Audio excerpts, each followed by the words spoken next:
Yes. Good evening. This is Harold Watson, Zoning Chair of the Stratford Zoning Commission, that now sits for its regular monthly administrative and public hearing meeting on Wednesday, February 22nd, 2023 at 7 o'clock. Quorum for this meeting is 3, and I will now call on the following commissioners. Jim Vigliotti, Zone 1. Here. Dion Francis, Zone 2. Here. Myself, Harold Watson, Zone 3, here. Deborah Lamberti, Zone 4. Here. And Len Petricelli, Zone 5. Here. Alternates we don't have tonight because we don't need them. We're also tonight have Jay Habansky, our Planning and Zoning Administrator, Gail DeCilio, our Recording Secretary, and Patricia Sullivan, our Zoning Legal Counsel. Public is free to listen, but may only speak at the invitation of the chair during both administrative and public hearings. With that said, I call to order this monthly session of the Stratford Zoning Commission at 7 p.m. All in favor? Aye. With that, I now move to the public hearing. Stratford Zoning Commissioner is now open for a public hearing for those petitions advertised to be heard at this session on February 9th and February 16th. Be it noted for the record that, I wish to announce that should any items on tonight's agenda take more time than anticipated, the public hearing may conclude at 11 p.m. and be continued to another date which will be established at that time. Any items not heard by 11 o'clock tonight will be heard at the continued public hearing. Mr. Vigliotti, will you read the first petition? Yes, Mr. Chairman. New item, 1151 Stratford Avenue, petition of Willowbrook Stratford LLC seeking special case approval to establish a retail adult use hybrid cannabis facility in the CA zone. Mr. Chairman, for the record, I just want to let you and the commission know I have received the certificates of mailing submitted by the applicant. Thank you.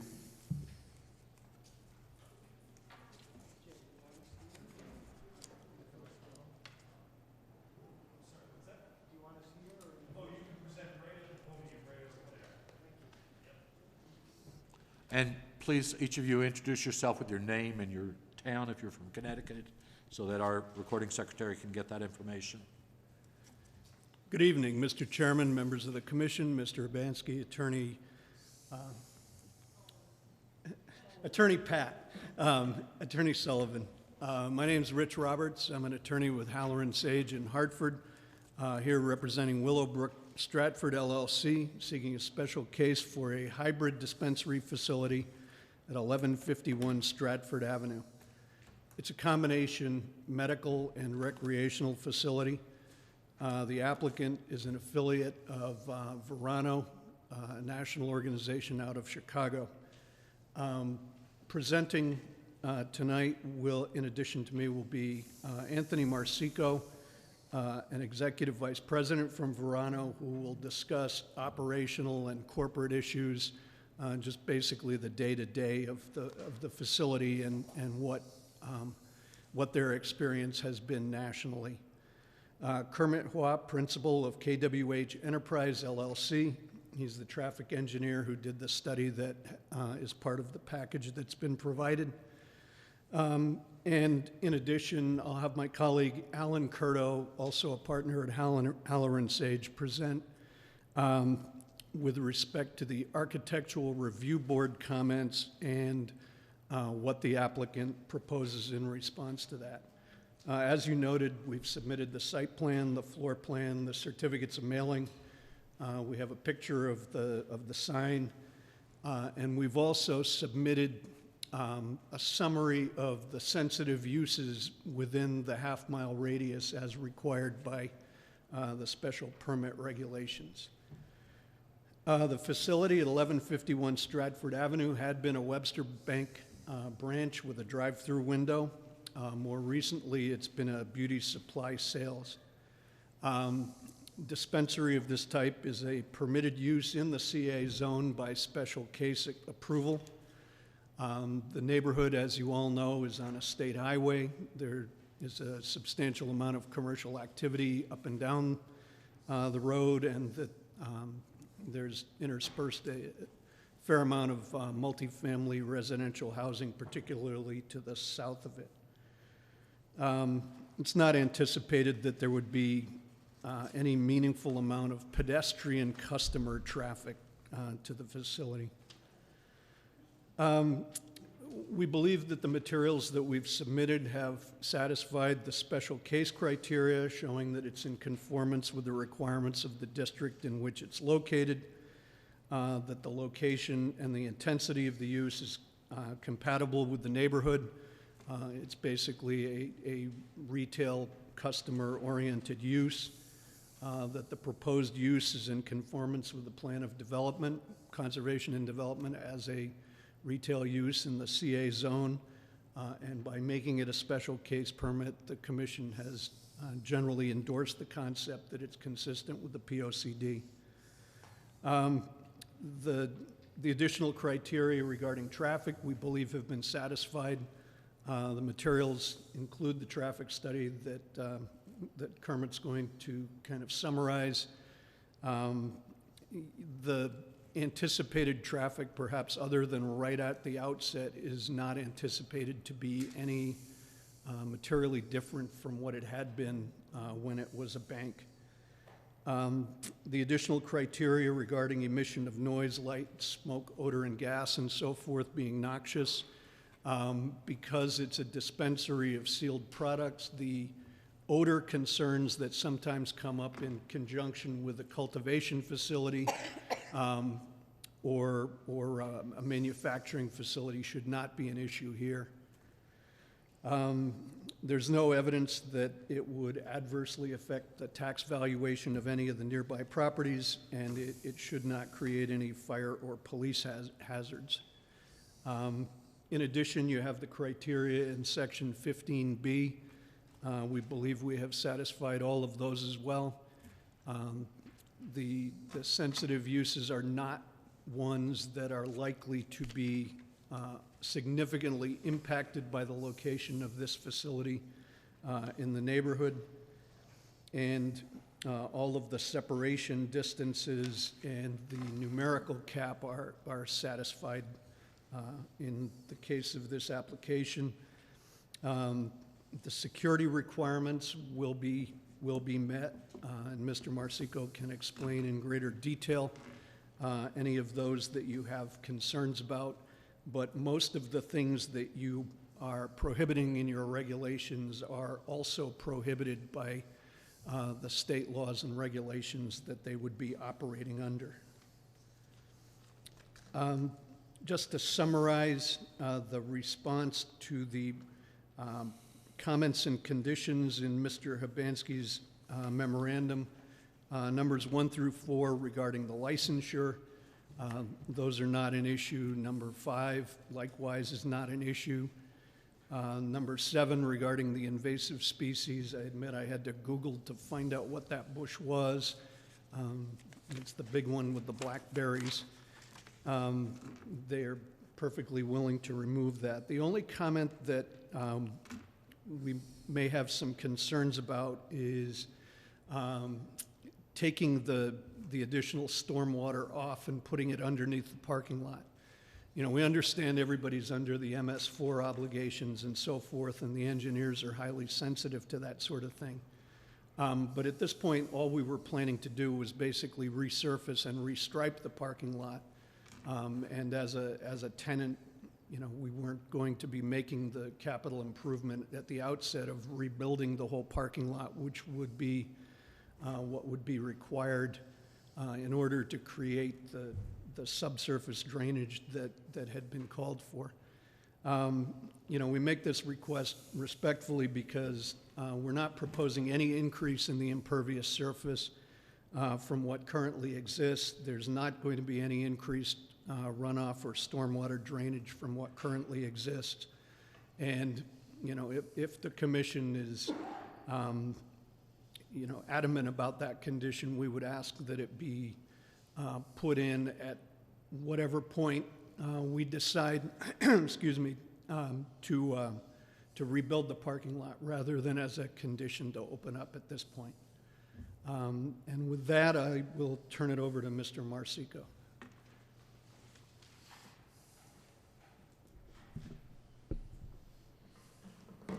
Thank you, and thank all of you for hearing our application today. My name is Anthony Marsico. I'm from the Chicagoland area, so not native to Connecticut. I'm Executive Vice President for Verano, who is a member of Willowbrook Stratford LLC. Verano, as mentioned, is a multi-state operator. We operate dispensaries and cultivation centers in 14 states throughout the U.S. Currently operate over 120 dispensaries nationwide, 2 of those in Connecticut currently. One is in Waterbury, which is a medical only at the current time, and the other one is Meriden, which is a hybrid location, which is the parent dispensary for this EJV license.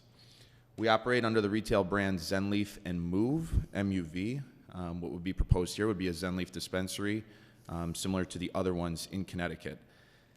At Zenleaf, we pretty much hang our hat on 5 pillars: compliance, security, customer service, education, and community. We understand that this special use process, we view this as a privilege, so we understand that you're potentially allowing a new business into the community. It's something we take very seriously and hopefully have a long-standing relationship with the town. As many of you may or may not know, Connecticut dispensaries are overseen by the Department of Consumer Protection. So assuming that we were to get an approval today, we would take the necessary steps to get those state approvals. So this would not be the end-all be-all approval. Ongoing compliance checks, audits by that department. I can assure you that Connecticut is one of the most stringent when it comes to cannabis dispensaries in the country. We kind of look at, I'm not sure if anyone's been in a dispensary before, so I'll kind of talk about how it operates. We view dispensaries in kind of 3 tiers from a standpoint of access: public access, limited access, and restricted access. So when you walk into the front door, the first thing that we're going to ask is for you to be credentialed, whether it's with your medical card and a state or federal issued ID. Our employees are trained on how to view those IDs. We also use a third-party software called Veriscan. We'll both verify that the ID is valid and that the customer is of age to enter the facility.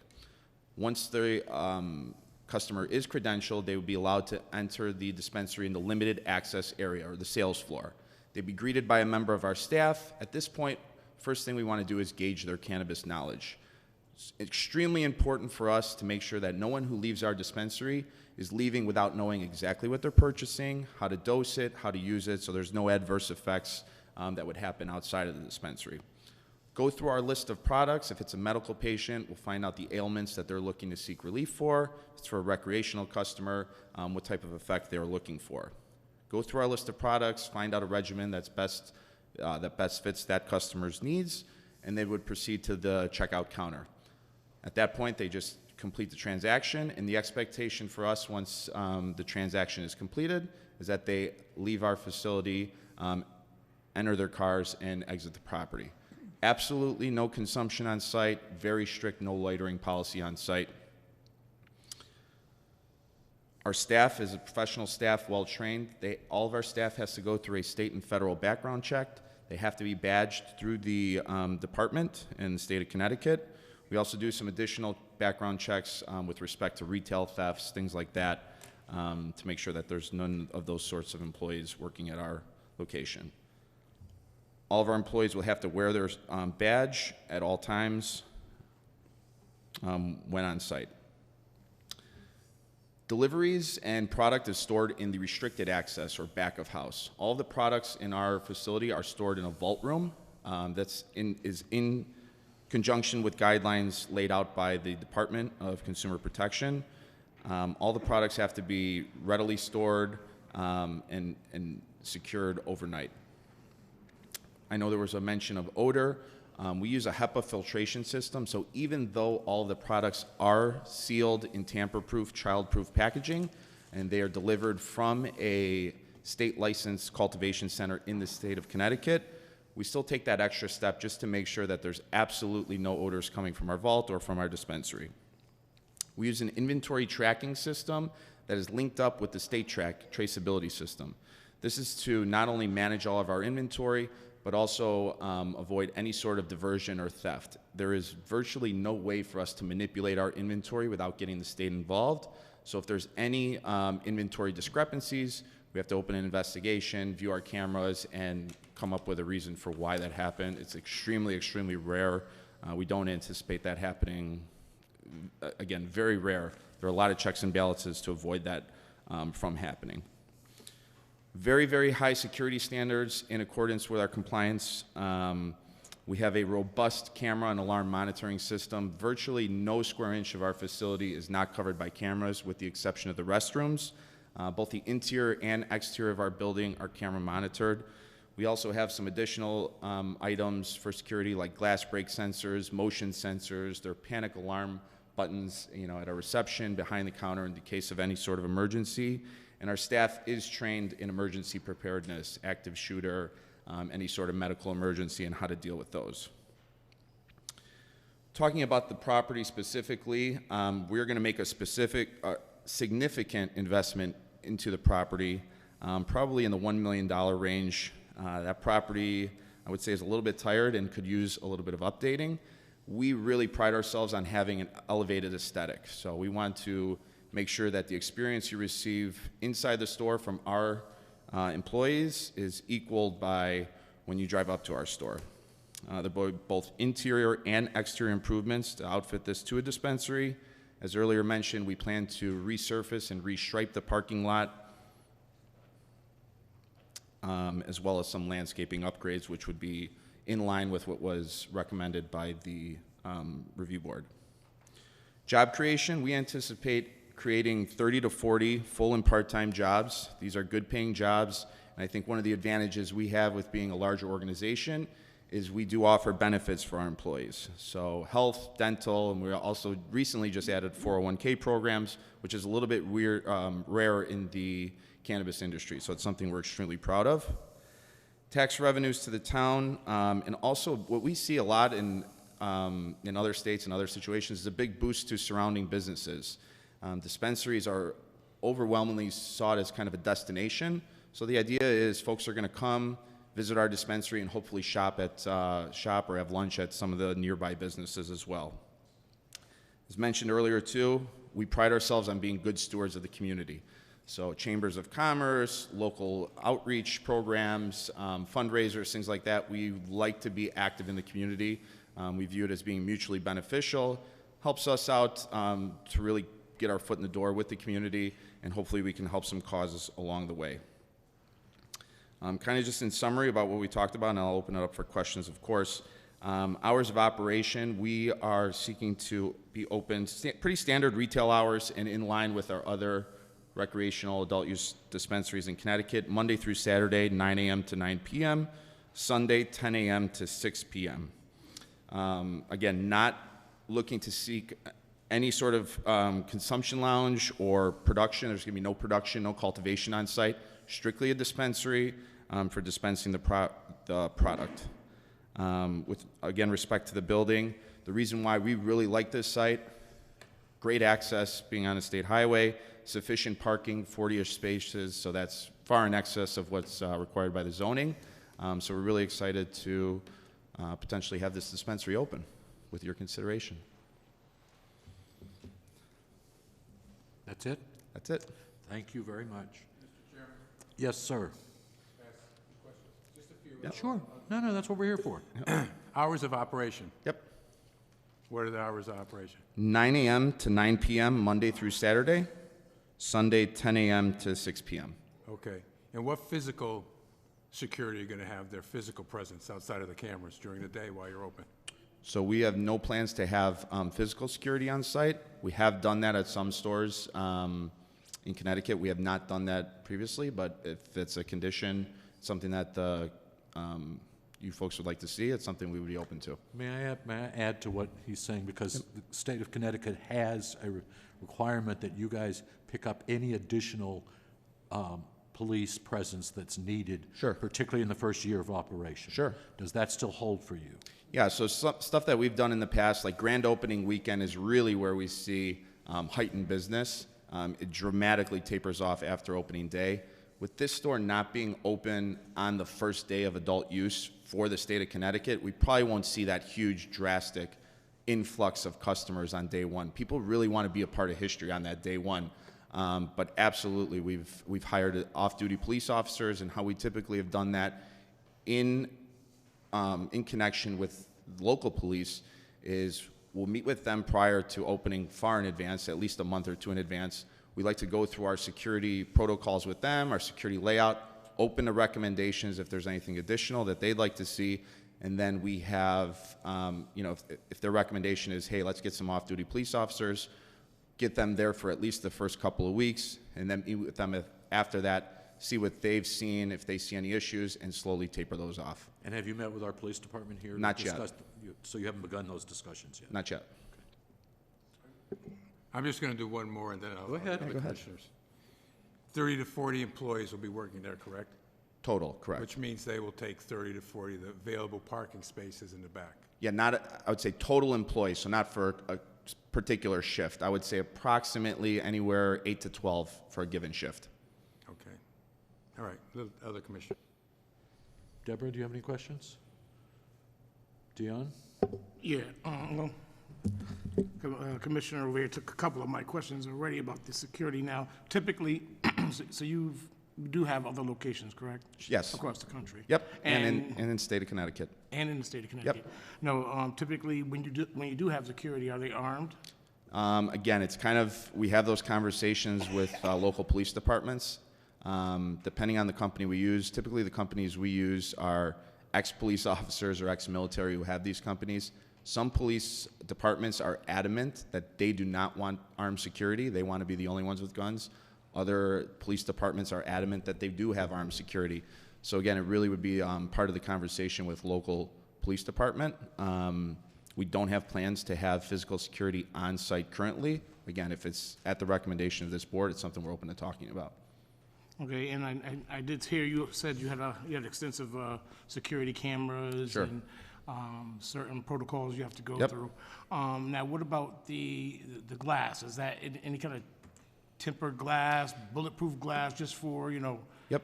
people that may want to, break in? Yeah, so all of our glass is tempered, and then what we typically do is we have a shatterproof film on the inside. Sometimes that includes graphics to fit with our branding. When I say graphics, nothing marketing marijuana, just more design features or putting some sort of gradient tint, something along those lines. But yes, absolutely, shatterproof. All right, and my last question for now, anyway, is now you mentioned also you've done many community support Yep. events and programs. Anything in particular that you've done in the community that actually builds the community up? Yeah, absolutely. So job placement programs, a lot of those, underprivileged communities, putting priority on hiring those folks. We really try to hire local for a couple of reasons. One, great for the community, and we want to make job creation a big part of this application. Two, from a turnover standpoint, when we hire locally, people are part of the community, the commute is a little bit less. Our turnover rates are much, much less, so that's something that's big. A lot of cancer walks, leukemia walks, any sort of things like that. I know there's, the 2 miles and the 5Ks and things like that, participate in a ton of those. Toys for tots, coats for kids, things like that around holiday times, tons of those. Food drives during Thanksgiving time, again, countless ones. We've made one of the largest donations recently to the, I'm trying to think of the name, the Lynn Foundation for Breast Cancer.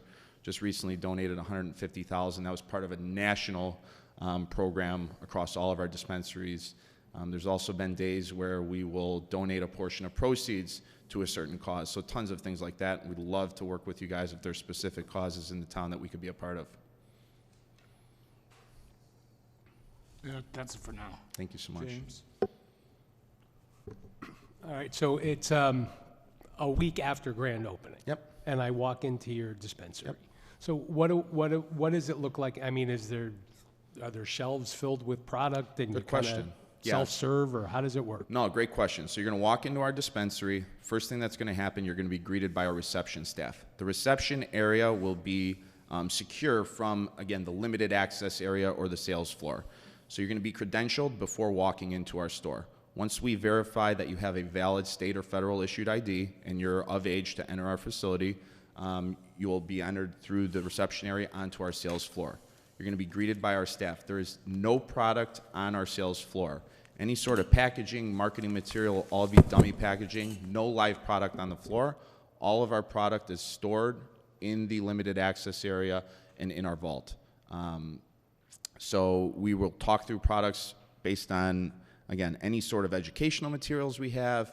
We use a lot of smart technology, so iPads, digital screens, things like that. Kind of like walking in the Apple store is kind of the experience we like to create.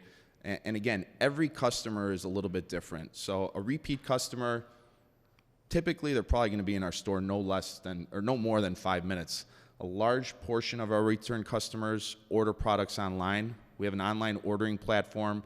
We're not able to complete the transaction online. It acts more as a reservation model. So they can reserve their products that they'd like. Those products would be put in a bag, stored in our vault, and you can just show up and say, hey, I had an online order, I'd like to pick it up. Go right to our express window and pick that product up. Now on the flip side, we may have a first-time customer never used cannabis before in their life, looking for an alternative to a prescription drug. Maybe it's for sleep, maybe for chronic pain, things like that.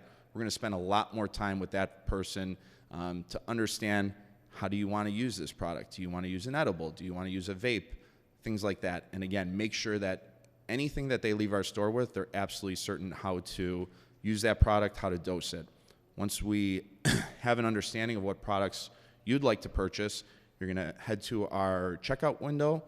Those products will be brought from the rear.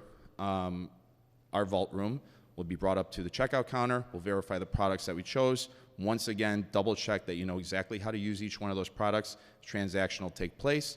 Products will be placed in the bag, secured, and you'll be on your way. Thank you. If you had to guess, how many transactions in an hour? Yeah, what we're seeing in Connecticut, I think is pretty in line with what we saw from the traffic study.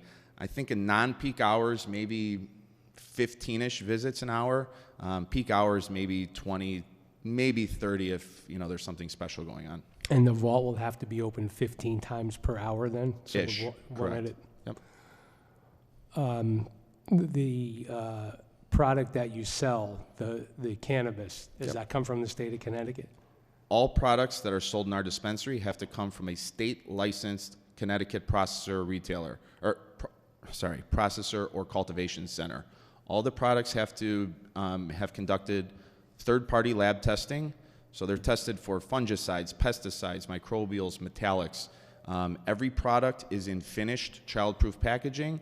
It's going to have a specific, unique barcode on every single product. That's how it's going to enter our store. So when a Connecticut cultivator has a delivery for us, we queue up that delivery. We get a digital manifest. So the inventory starts in the cultivation center. Our state inventory tracking system is linked with that inventory tracking system. Cultivator will physically come and deliver the products to us. We'll verify that all the products match what's on the delivery manifest. Once we verify that the physical products match the manifest, we virtually grab that product and then it becomes our inventory and falls out of the cultivation inventory. So there's kind of an ecosystem that's overseen by the State Department, and all the inventory products are in there. And the only way for it to leave our inventory is to be sold or, in a rare circumstance, if it expires or is tampered with for whatever reason, destroyed. I was going to ask you about that. So there is an expiration date on these Correct. things? So then what happens to that The products product? would go back to the cultivator, and they're destroyed at the cultivation facility. So does the cultivator also, because it could be edible, or like, Yep. however they're produced, or however they're packaged and sold, does Yep. the cultivator produce all the various? Yep. So edibles, tinctures, vaporizers, and flour, of course. So you're just the Yep. seller? Everything is going to be, again, finished, tamper-proof, sealed packaging. Yep. There's no weighing, there's no distributing, there's no white labeling, none of that's going on. And how often do you have to update your inventory? I'd say typically we're probably seeing around 6 to 8 deliveries a week, and that could vary. Probably never more than 10 or 12. So then it sounds like product might be in your facility for 48 hours or less? No, probably longer than that. So we typically try to turn over all inventory within 30 days. But we're not turning over a full inventory. You know, it's a FIFO method. So first in, first out. You know, we have par levels just like any other retail business. Something falls below a par level, we re-up on whatever that order number is. Thank you. Thanks.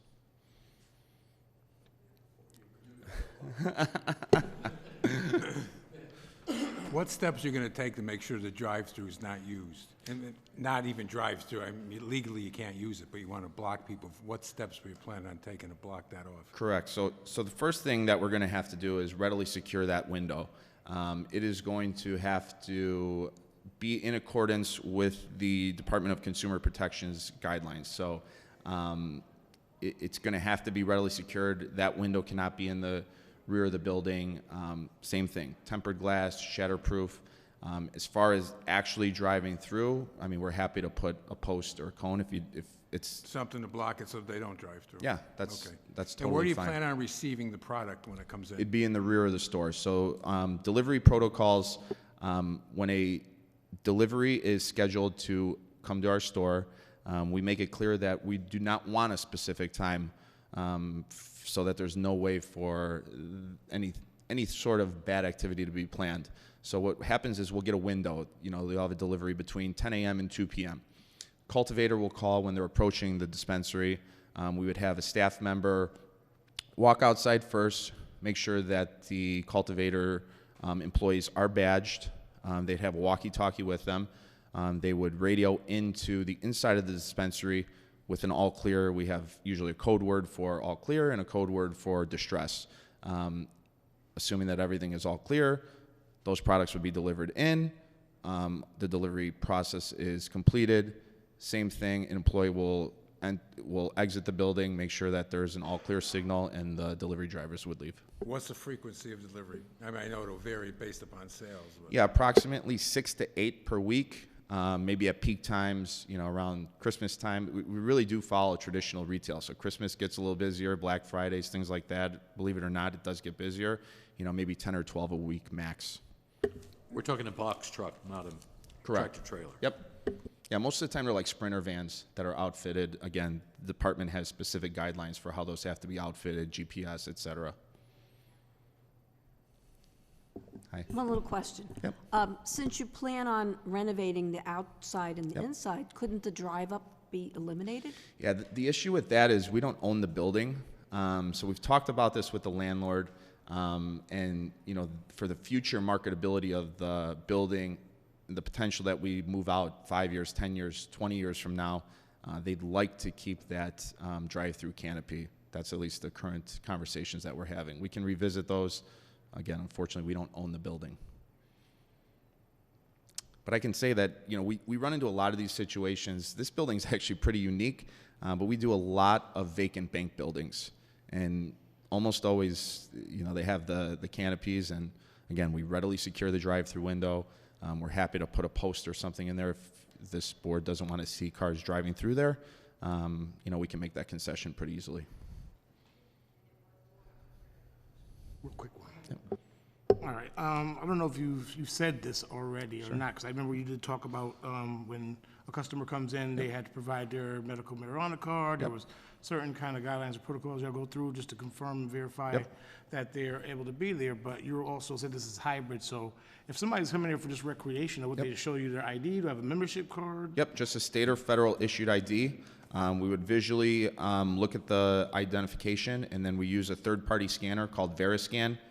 Pop the ID in, a green light will pop up saying that the ID is valid and that they're of age to enter. That's it.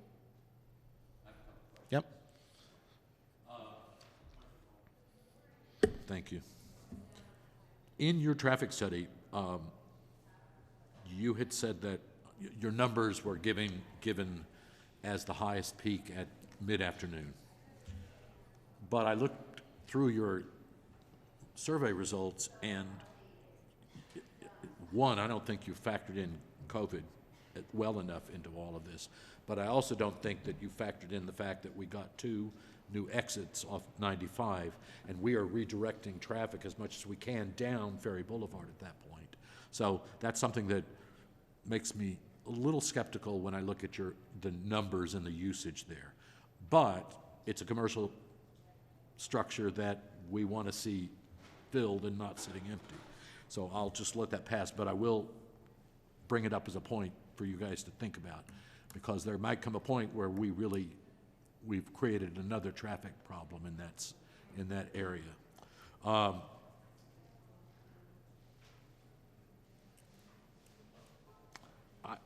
also think that might impact the very notion of fire or police hazards.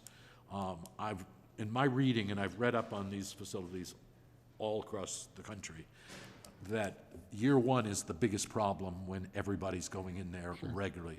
You're going to get the most people lined up, backed up to get into that facility.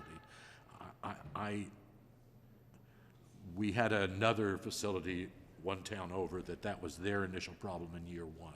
Sure. So I think that what's really important is that when you establish a business here, that it not have that vestige of annoyance to the rest of the town.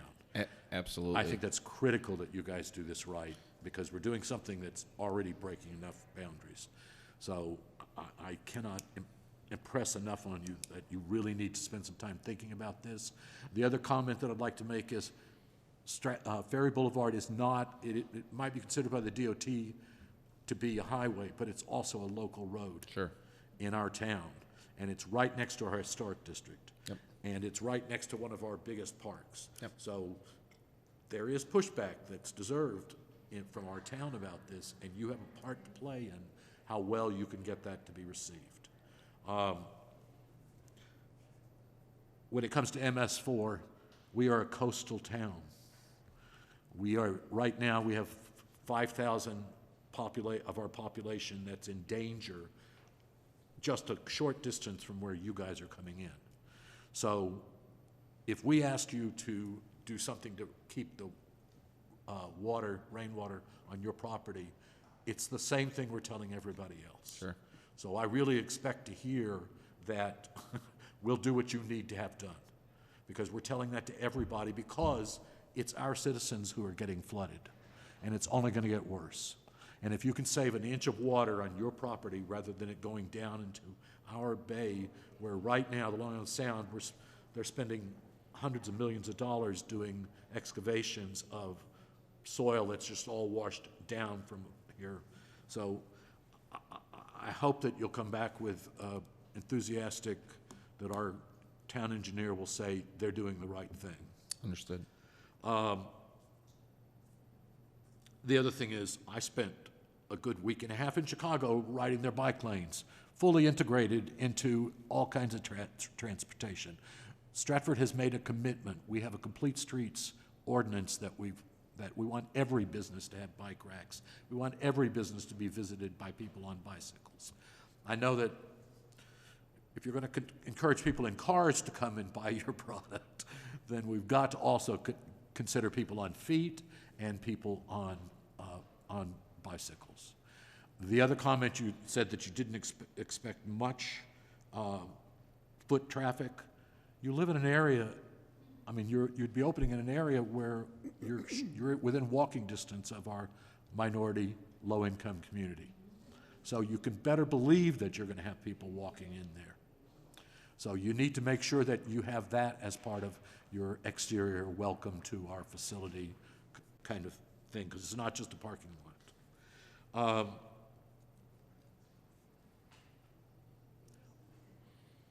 I have experience with medical marijuana.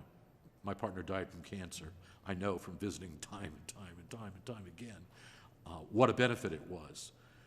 But are you going to be establishing any kind of a prescription policy, or any kind of a mail order, any kind of an online order, or any way that you can partly control your traffic by doing that? I mean, if you had people calling in to you saying, I need this, and you say to them, well, pick it up at 5 o'clock, or pick it up at 11 o'clock, when the times when you have the least traffic coming in, you could actually affect part of your solution for what I see as one of the problems here is traffic. So I would suggest that to you, and it doesn't seem that's out of of your ability to be able to do. I'm going to go back to the 30, 40 jobs. One of the things when this council and some of our other land boards voted to allow your facility into town was we took a lot of time understanding that there is a concept that goes along with this, which is equitable social equity. And just hiring someone is not, in my mind, social equity. So I think you need to go back and do some thinking about how can we make inroads into our social equity community, because you are right on the edge of it.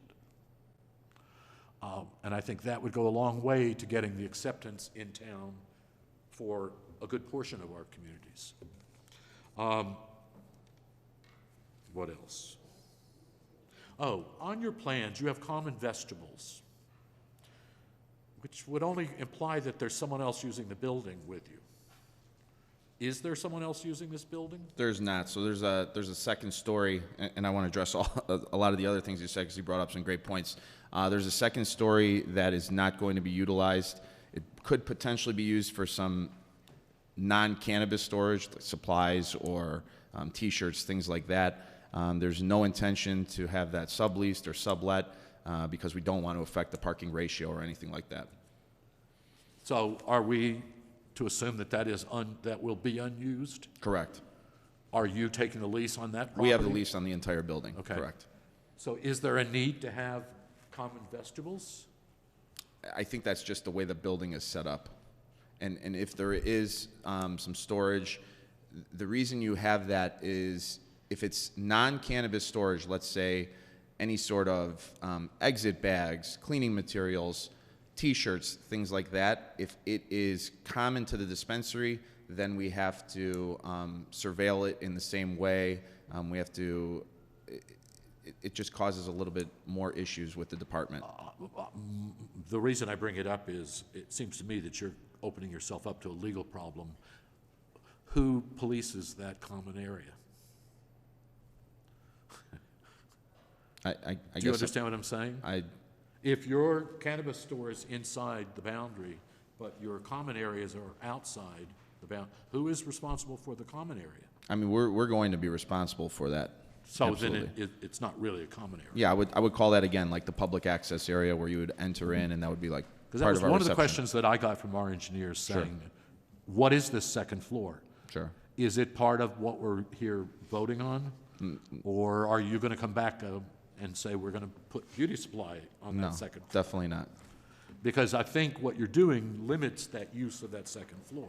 Sure.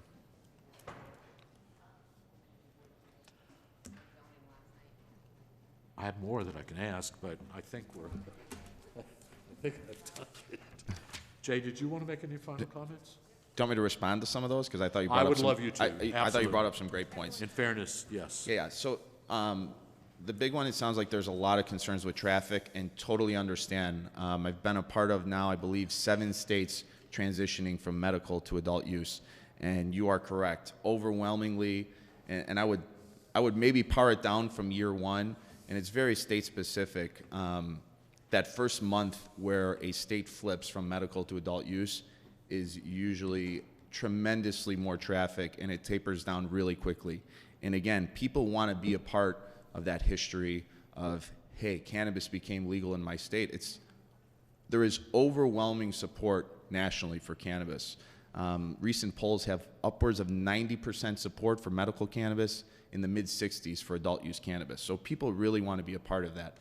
We talked about other states. I could tell you I was just part of the rec launch in New Jersey. It's very dependent, one, on population, and two, the number of dispensaries that are currently operational. So New Jersey went recreational with just 11 stores. So we were seeing 1,000 people a day in some stores and being able to turn over those amounts of people. Massachusetts was maybe one of the worst rollouts for recreational. I'm sure some of you may have remembered what that looked like.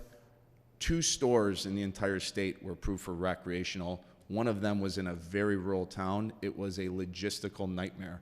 And they were approving dispensaries one by one month after month. So it took a very long time for Massachusetts to have enough stores to meet the demand. On the flip side, I look at Connecticut. You know, I was a part of the Meriden opening. We had the deputy governor there for opening day. Very, very smooth rollout. We did see the lines before opening. People want to be that first customer through the door. We see people coming 2 hours before the store opens on day one. That has already tapered off. We're rarely seeing more than 200 customers a day right now. And I would say that that's pretty much only on a Friday. I see this as a less of a demand here, and there's also additional stores that are continuing to open with these EJV licenses, and also existing medical stores that are getting their approvals. So I think the demand is slowly going to taper off even more as the market dilutes down and more dispensaries are open. That's just the nature of the beast. With respect to online ordering, we do have an online ordering process. It is used very frequently, especially by return customers, especially by medical customers. We always prioritize medical customers ahead of recreational customers. We have specific lines and registers for medical checkout. We understand that some of these folks are going through some very difficult situations, in some instances terminal illness, like you mentioned, your partner. I've spent a lot of time in stores and had a lot of tough conversations with patients. So we always prioritize those customers. Our first dispensaries were all medical dispensaries. So I understand the powerful stories and the true need for some of those patients for this product, and how it really can affect their lives in a positive way. So we absolutely prioritize them. We do not do by appointment, just because I don't think that there is a need in this market, but we do have that ability to go by appointment only. So yeah, that's where we stand with that. Bike racks, absolutely. I think it's amazing what you guys are doing in the town to encourage that sort of traffic and walking traffic. We want to make this dispensary conducive to all types of visitors. I think if there was something in there that we don't anticipate a ton of walking traffic, even though there's residential around, I would say probably a small percentage would still be walking traffic, but absolutely we want to make it conducive to all customers, no matter how they're visiting. Talking about social equity, we talked about jobs. This is an EJV license, so Verano is a member, 50% member. We have a social equity, the other member is a social equity applicant who meets the criteria. That is the other 50% owner of this venture. And is that a Connecticut person? Or Yes. It is? Yeah. Okay. Yeah, so they have to meet the criteria in order for this EJV license to qualify. That being said, we do a ton, our company does a ton, just like on the community outreach side, on the social justice. So we're part of Last Prisoner Project, which is a project that pushes to have no person incarcerated for a nonviolent cannabis crime. It is unquestionable that the war on drugs has disproportionately affected minorities in specific neighborhoods, and we do our part. Diversity hiring in the workplace. We do annual reports with diversity initiatives for inclusion of all races, sexual orientations, genders, all of that. And we regularly have reports. We do surveys amongst our organization nationwide. And again, we have goals and initiatives that we like to meet with all of those. So, Quick question. Do you hire people with criminal records? it depends if they can qualify through the state background check. But absolutely, yeah, we have people from, I can assure you, all walks of life.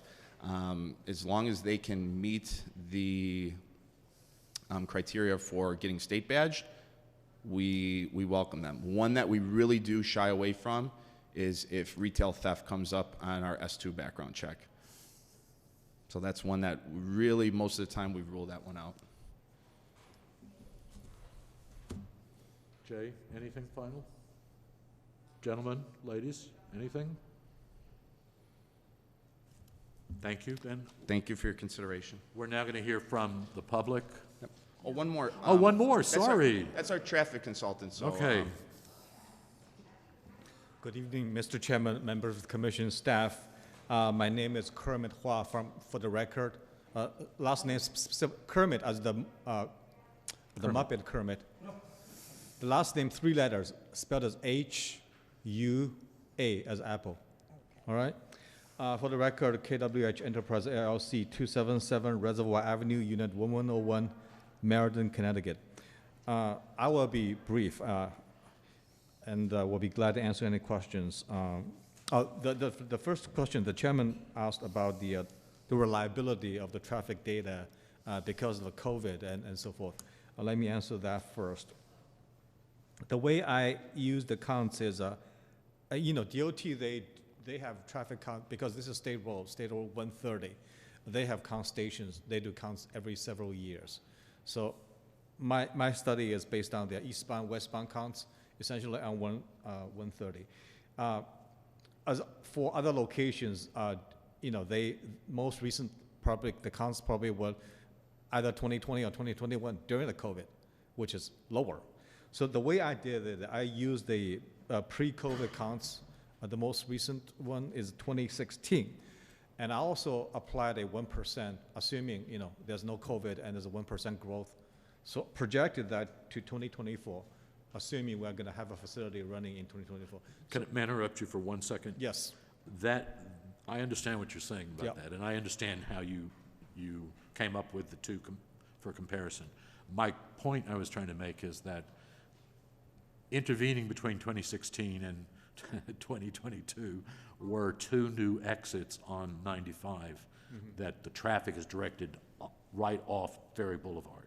So that road count has got to be considerably higher, right, because of that traffic. To that, I have 2 points. One is, although I'm not a resident of Stratford, but I have been doing some works in Stratford, including the Exit 33 project I did. Involves some of the signal designs around the big loop. I'm working on. I worked on the Sikorsky entrance in the realignment. I'm working on the new Starbucks on Route 111. So I'm familiar with that. But that's the best we can. So just so give you an idea what's the magnitude of the existing traffic on Route 130 is like. If you look at my traffic study, go to the output sheets, traffic analysis, the highest hourly volume in either eastbound, westbound, you're looking at around,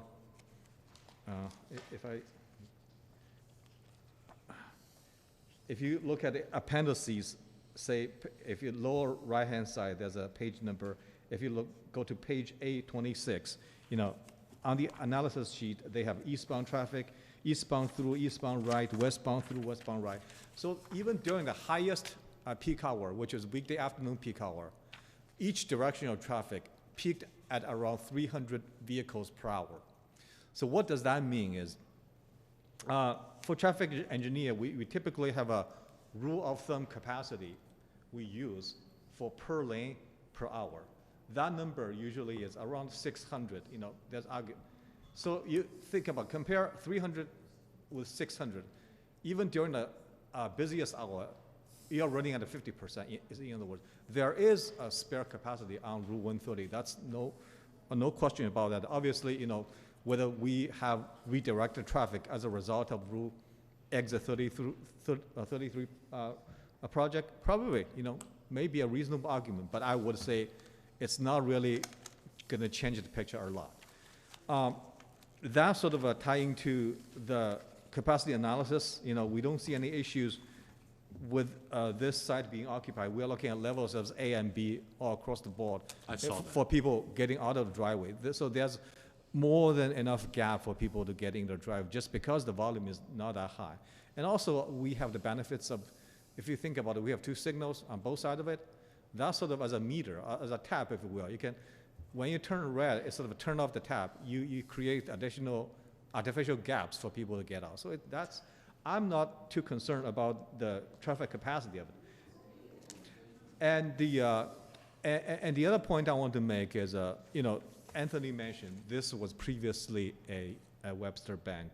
I don't know for how many years. And if you look at my traffic report in terms of their peak hour trip profile, they are very similar, actually. During the weekday morning peak hour, we are projected to increase the trips by 4 trips. During the afternoon peak hour, we're projected to reduce trips at 14 trips. So essentially similar use. You know, it's not a, if you think about, just think about, you know, the banks in your neighborhood. They can be busy, but not that busy. You know, they're not Starbucks. They're not McDonald's. You know, they're reasonably busy, but not that busy. So I think it's a good fit for the neighborhood in terms of the traffic profile we are generating. And also, you know, I commend you mentioned, you know, bicycles and pedestrians. I was just looking at the area photograph. You know, we are fortunate to have very good, you know, crosswalks on both sides of at both intersections, and we have sidewalks. You know. And we are going to be striping that street. Oh, really? Does the town have any plans to designate Route 130 as a bicycle? It is. It It's is? part of the East Coast Greenway. Oh, really? Okay. I didn't know that. That's a good to know.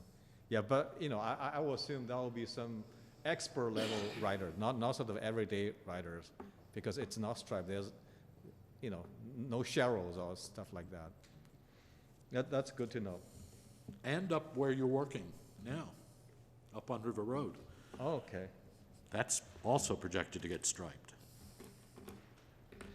So, yeah, so overall, you know, this is not a major traffic generator. I worked with Verano on their Meriden site. Actually, after the first weekend, after January 10th opening of the recreational, I drove by the site several years, because although I did a traffic study for them, I was still concerned. Are people going to back up, you know, East Main Street in Meriden? There's no such issue. You know, people are having a party in the parking lot, having a good time. You know, there's no backup onto streets. So those traffic study, you know, they exactly portray the correct picture, you know. By the way, those trip rates, it's not Connecticut trip rates, it's nationwide trip rates. They're based on surveys of all dispensaries around the country. So as Anthony said, during the first weeks, you know, probably they will have some people, you know, whose responsibility is direct traffic and so forth. And I also, because that dispensary is in my town where I live, I always look at Google Map. Google Map, if you go click on the dispensary, they have a sort of a pie chart, so you, like above normal level, just so you, because people carry their cell phones in their pocket, they can show you the live sort of a usage, live traffic at each dispensary in the first like several weeks. Exactly. If you click on Zen Leaf in Meriden, Connecticut, go home. And nowadays, That's what Veronica's giving us, our own little app. Nowadays, you know, during the first several weeks, you really can see their red bar above sort of a normal level. Nowadays, even, you know, I would click on today, you know, below normal level. So things do start to, you know, settle down after a while. I think certainly this is not first in the state. I would expect, you know, it will revert to normal, you know, over several weeks, maximum several months. So I'm not too concerned about the traffic capacity of this location. It's your job to do your traffic study, my job to call you on. Stratford is building several thousand units of apartments. Right. Our roads are going to become very busy. It's our job to make sure that we protect as much as we can, that we don't end up with traffic jams everywhere. So I raise these points not because of your project, but because of the town. Understand. Thank you, Chairman. That's all I have. I got a quick question. Yes. Obviously, you're not from this town, but the residents of Stratford, you know, we like to have fun. We like to have events. And if you know, I mean, I didn't see any studies saying if there were certain events, like we have, you know, bands in the green, we got South End Day, we have parades, we have blues on the beach, bonfires on the beach. Do you take into account for those traffic days, or, because I don't think I see anything for those studies. You know, I would say, you know, my focus is the peak weekday hours, which is morning peak hour and peak afternoon peak. Morning peak hour actually, you know, for the dispensary, it's really not the highest, because it's mostly, probably even before they start at 9 o'clock, mostly, you know, employees arriving and so forth. Afternoon peak hour, that sort of coincide with people, you know, pick up something after work, you know, 5 o'clock, 6 o'clock. So that sort of represent the busiest weekday peak hour. No, I did not analyze the sort of a Saturday or Sunday events, but usually. They're not all the way, they're not all the time on the weekends. Yeah, but usually if you compare weekday volume with Saturday volumes, because they take away the commuter traffic, overall, I would say weekday volume, at least on a daily basis, is higher than Saturday. Maybe peak hour, probably weekday afternoon is comparable to Saturday midday peak hour because of shopping and, like I said, go to the beach. But I don't think you've been to a Stratford event. that's a good point, I know. That it, No, that's everybody? it. That's it. Last chance, anything? Well, since I was going to mention it in administrative session, but it's come up a few other times about the bike racks. So the applicant on the site plan does show bike rack where the drive-through canopy was. So, I think that if the idea was to block the canopy so that it can't be used for drive-through, the applicant has proposed a bike parking facility in the shade underneath that canopy. I like that idea. So Put a it's on the- couple in there. It is on the plan, just for the commissioner's information. Thank you very much. Thank you very much. I appreciate the presentation. Are you presenting still? Yeah, just one Uh-oh, more. okay, just one here we go, more. let's go. Promise, last one. Alan Curdo, Halloran Sage for the applicant. I was here on November 10th for the Architectural Review Board review of this facility, and I had the applicant's Chicago-based architect, Ashur Odisho, on the speakerphone.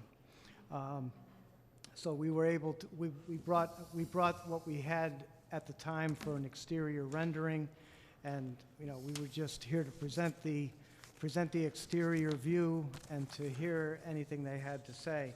So part of the package, I believe, is the Architectural Review Board recommendations that were given. I just want to go through them really quickly with you. The first one was consider removing the drive-through canopy. I think Mr. Marsico covered that one pretty well. The second was consider screening the front roof HVAC unit to reduce visibility. The response was that we'll certainly do that, and the most recent rendering shows a box-like screen around I that saw that. HVAC. Next recommendation, site lighting for security shall not glare onto neighboring property, street, or night sky. The state of Connecticut has certain lighting requirements, as you might imagine, for this sort of facility, but, subject to those state of Connecticut requirements, we've agreed to comply with all outdoor lighting zoning requirements. Next recommendation, consider gradient tint on the windows. There was a little bit of confusion about this. On the rendering, it looked like the window membranes were transparent. That was actually not the intent. The intent at the time, and it's still the intent, to put a tint layer on that window. There's a state requirement that no product be visible from the outside in any event. So those windows would have to be covered with something that would preclude, visibility into the building. So we agreed to do that. The next one is along the same lines, consider banner advertising in lieu of transparent glass. Again, Mr. Marsico explained that there would be perhaps some graphics on the inside, but in any event, the interior of the building will not be visible through a transparent membrane. Another one on next recommendation, and also having to do with the windows, consider adding treatment to windows to simulate divided lights in order to mitigate large expanses of glass. And as you can see from the current rendering, we've done that. Next one, consider adding low flowering bushes with dwarf azaleas to work with proposed boxwood hedge. And in the current rendering, we added some low shrubbery. Apparently, it may not be the most ideal one because some of it, at least, is an invasive species. Will obviously substitute something else. May I make a suggestion? Sure. If you want to score good points with our community, we have invested heavily in pollinator gardens. which is all native natural plants. That gets a fairly good amount of sun there, so we could put you in touch with some of our pollinator people if you So would like noted. to adopt that as one of your projects for Stratford. Next recommendation, consider parking lot pavement to be resurfaced or replaced. We've looked at the surface. It looks like it needs to be perhaps resurfaced and relined. It doesn't look like it's at the point where it needs to be replaced yet. So we'll do what we have to do in the short term as far as lining and resurfacing and replace the asphalt as needed. Next recommendation, consider black coping to be a lighter color. This is the coping at the top, at the peak of the roof, just below the AC unit. I believe it's shown on the new rendering that we adopted that recommendation. Next recommendation, consider reducing the pavement area to only what is required by zoning, replace with landscaping or planters. As Mr. Marsico said, we look for facilities or properties that have sufficient parking, and the 39 spaces that are available on that property, roughly 40, was one of the primary drivers of what made us interested in that facility. And as Mr. Marsico also said, 8 to 12 of those spaces are going to be taken up at least at any given time by employees. So you take 39 minus 12, you're down to 27. So for that reason, and also because the landlord, for the same reason having to do with the canopy, doesn't necessarily want to cut down parking with any kind of permanent changes to the parking lot, because that would reduce its marketability and its commercial viability in the future. So the applicant's offering to if requested, to do some landscape bordering along the property borders with adjacent properties to add some greenery there, perhaps that pollinated garden you just mentioned. And so that's the way we would like to address that one. And then finally, consider adding a bicycle rack to encourage alternative methods of transportation. Well, we heard them and we hear you. We have 2 bike racks, as Mr. Hibansky points out, under the canopy. So bicycles are a great thing in the city. So, and that was it. Jay, did you want to comment on that? Anybody else?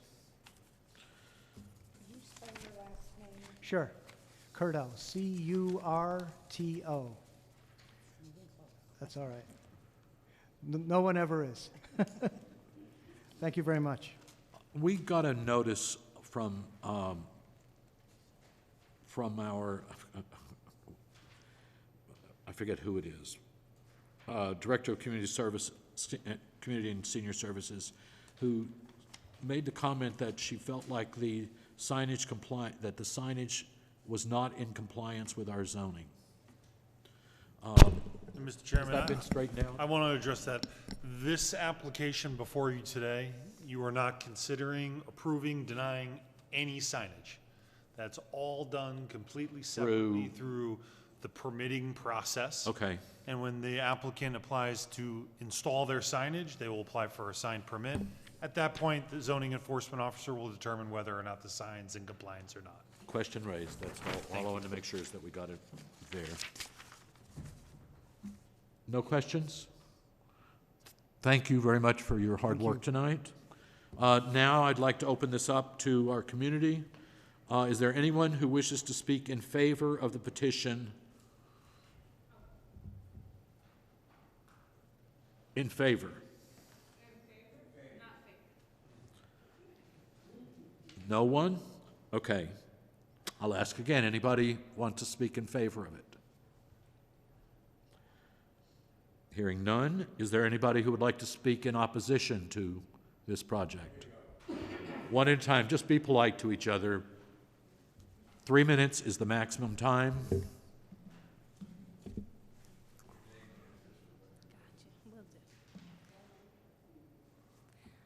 Hello, Town Commission. My name is Endea. I'm a resident of Stratford. I have been like my whole life.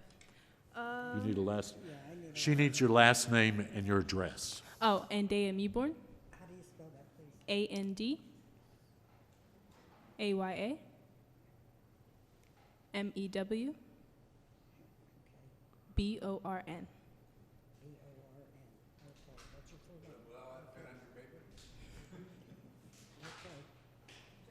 your address? 733 Huntington Road, Stratford, Connecticut. Proceed. I'm a little nervous. This is my first one, but basically, I've walked, run, and longboarded like up and down miles for Stratford. So I do thank you for the traffic concerns, because you know how a longboard and a skateboard works. You can't really control too much. So I'm always curious of like how that's gonna go. Besides that, I'm more concerned of the location, mainly because personally I think it's too close to high school, my alma mater, Stratford High. To be precise, it is a 10 to 15 minute walk.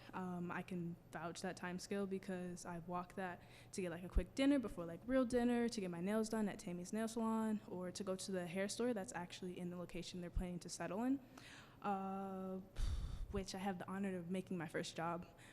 Which kind of feeds into my second reason that I do appreciate the area for being a small business area. Tammy's has been there like literally so long. My aunt, my cousins, me, we've been going there like our entire lives. So yeah, I would just prefer to kind of keep that a small business area. Thank you. Thank you. No questions? Next person? I see one hand up. Go ahead.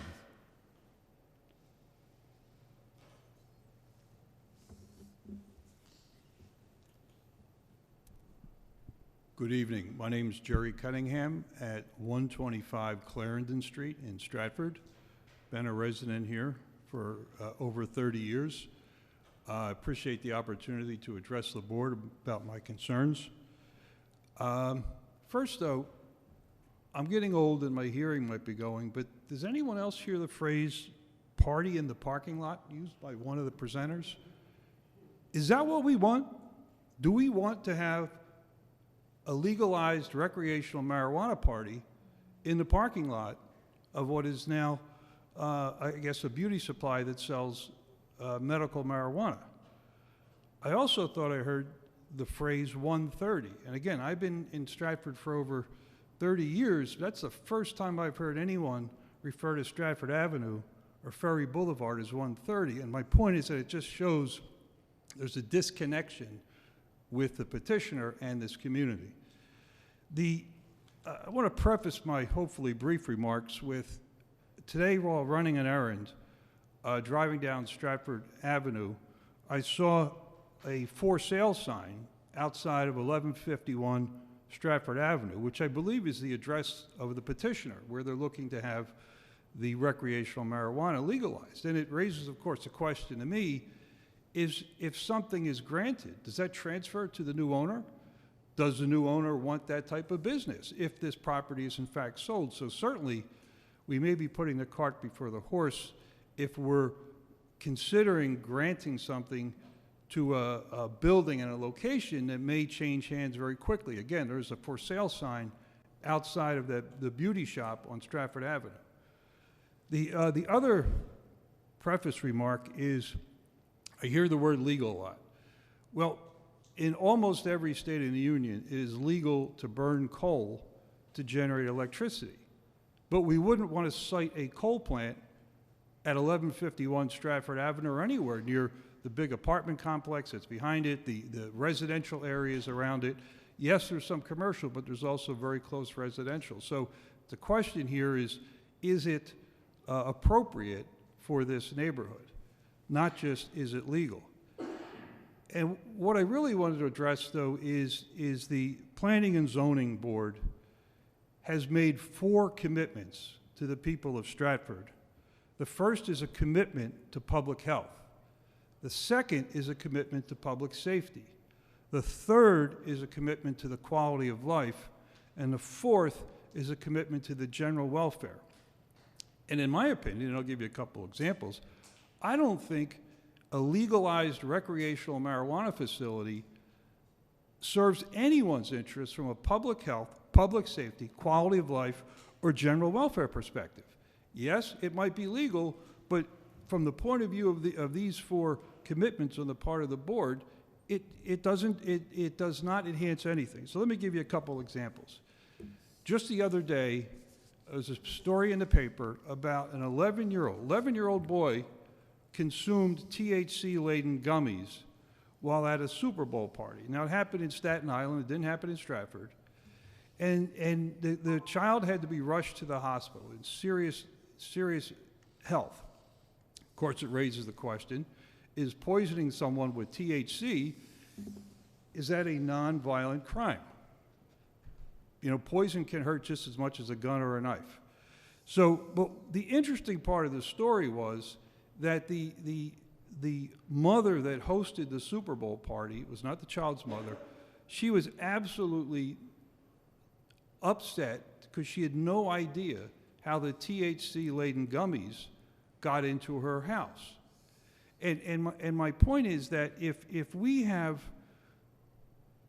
we're bringing a venue, a place for this sort of product to enter our community, what controls do we have? How do we know that this won't, especially since so many of the edibles appear like candy, appear like gummies, and I'm told there's even some that look like soda or other soft drinks. So can this stuff easily get into the hands of children? If you eat a handful of gummies, you might end up with a sore stomach.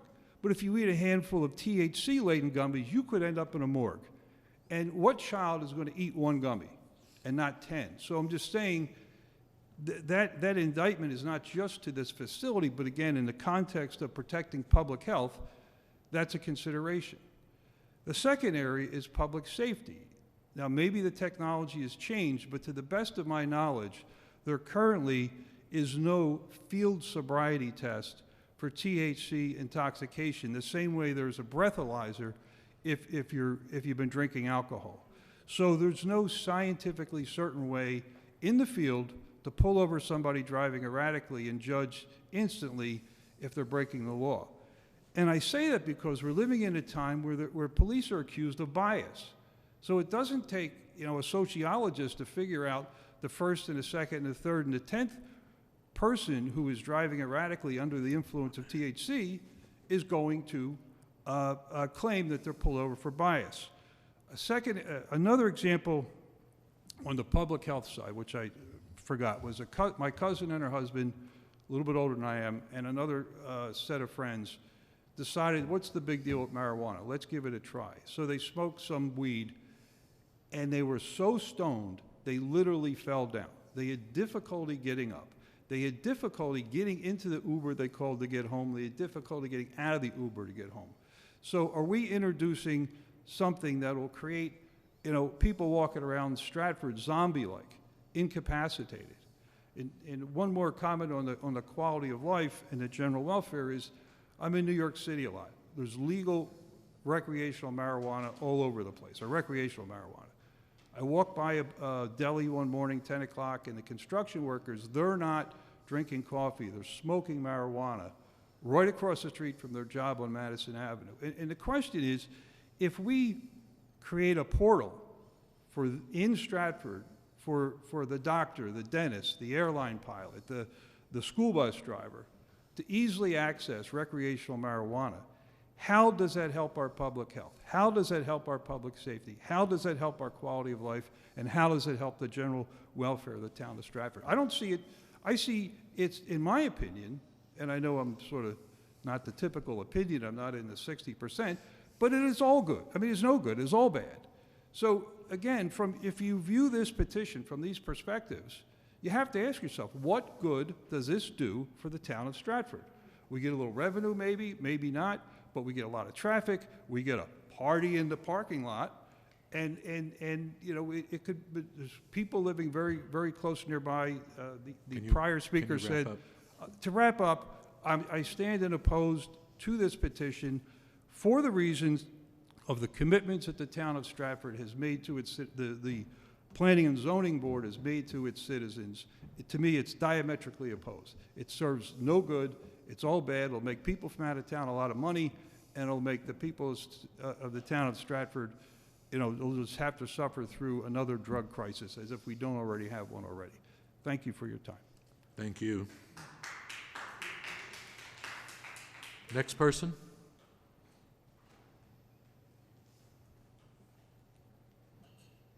Hi, my name is Kathleen Callahan, and the address is 271 Castle Drive. This isn't opposed or supporting. I just have some general comments real quick, real brief. Chairman Watson, you spoke about this, so regarding the social equity for any applicant that you're considering, I would want to make sure that the hiring would come from the, I know the state, they mentioned, the applicant mentioned that they were, 50% was a social equity partner, but they would hire from the most impacted communities, from any kind of legal justice. The criminal legal system would be hired to help, or hired to work in this, in this facility. This, all in the state. So as long as that's happening, okay.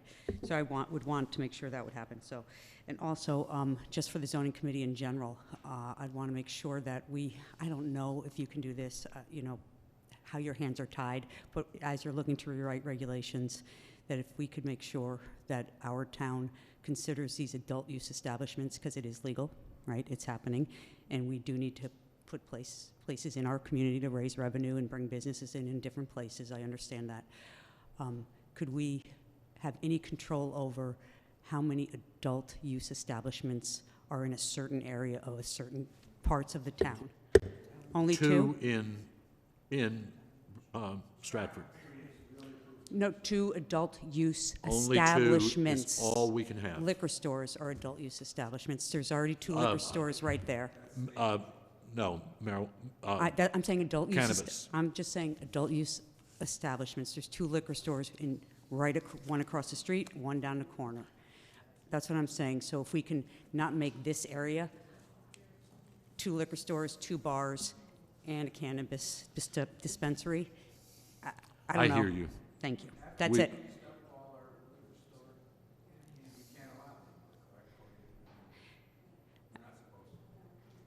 That block. We have met No new our- ones can set up, we still technically have to hear applications, but they can't get their license at the state. They've all been used for the moment. Just as once we get a second facility, a cannabis facility, the state will say, you can say no Yeah. after this. And I know, and I can't even imagine trying to do this somewhere else further north in our town. This area, as you mentioned, is walking distance from areas in our town that have been neglected for so long, and here we're going to have liquor store, bar, dispensary. I would like to try to put it somewhere else and see the outcry. That's what I just wanted to say. Thank you. Anybody else? Guys, try to be mindful. If you want to go, be ready to go for the next person, because time is ticking and we have a whole agenda. Why do we only get 3 minutes? They got a lot longer than we did. They're paying big money to come before us. That's partly why. Well, we pay taxes. My name is Marvell, last name Jones, 203 Taft Street here in Stratford.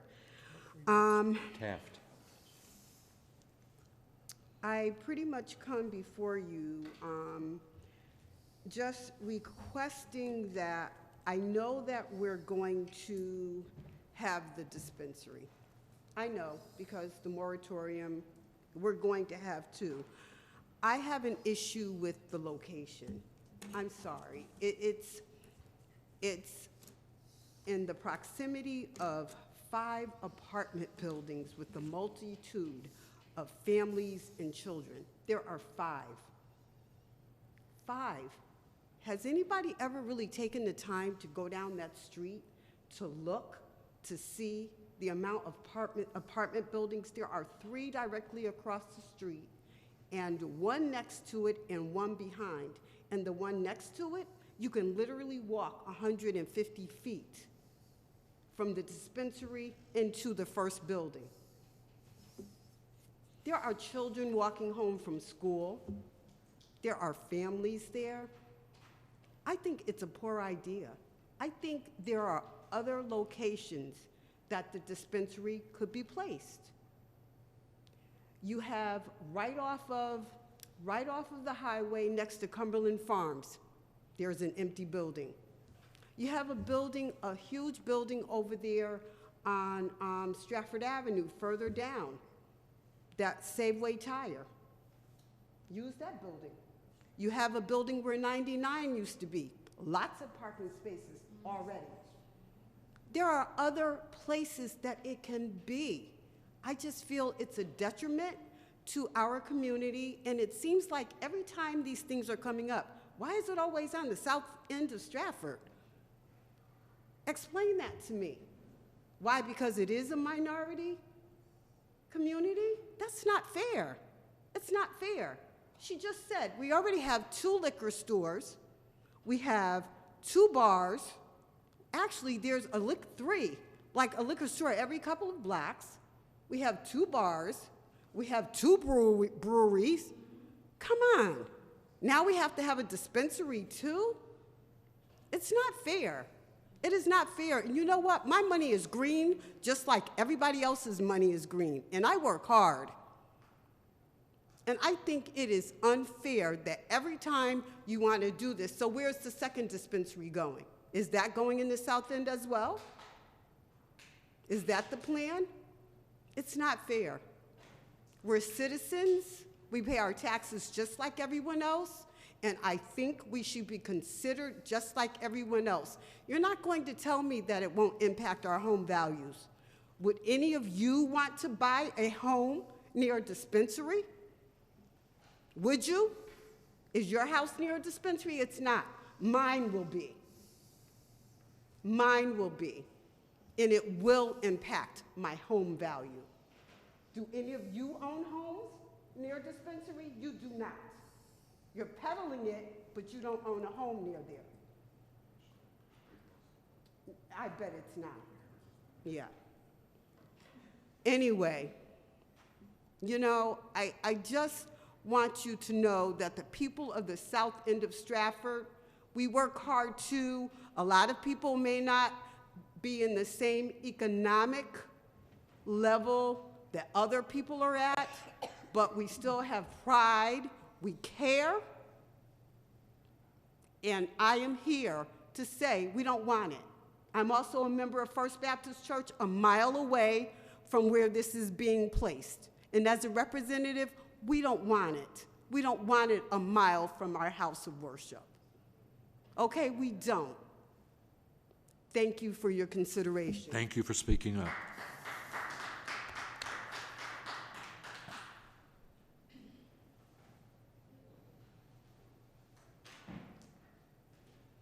Good evening, good evening. Let me get this off. Sorry. Shakira Jenkins, 183 Hamilton Ave. Shakira Jennings? Jenkins, 183 Hamilton Ave. Wait, the address? 183 Hamilton Ave. Thank you. Gotcha. I appreciate your time. I was not going to speak, just coming to listen. First and foremost, I must say, I do partake. I have my medical card, so I'm very well of how it works. Not all that he said it was going to be, but the foot traffic in that area, car traffic, bicycle traffic, is going to be ridiculous. He says random holidays. They have sales periodically. We have National Smoke Days. It's going to become an issue. I have no problem with the dispensary. I have no problem with it being a hybrid dispensary. The location is the issue. You got 2 churches, you got bars, the hours of operations are ridiculous. 9 to 9, 9 o'clock in the morning, that's fine. People go out to work, not a problem. 7 o'clock, we have stores, retail stores that close locally at 7 o'clock in the area. Why not? Why would it have to be late night? You go to pick up your weed, you go across the street, you go to the liquor store. Why do we want that issue? We talk about traffic. We're right on Ferry Boulevard. We're right on Stratford Ave. We want to encourage more traffic. from Bridgeport and local areas. We want to encourage people from New York coming off the train, coming down, getting back on the train. We do not need that here. Find a better location. Stratford Ave is not the spot for it. Thank you. Thank you. Anybody else?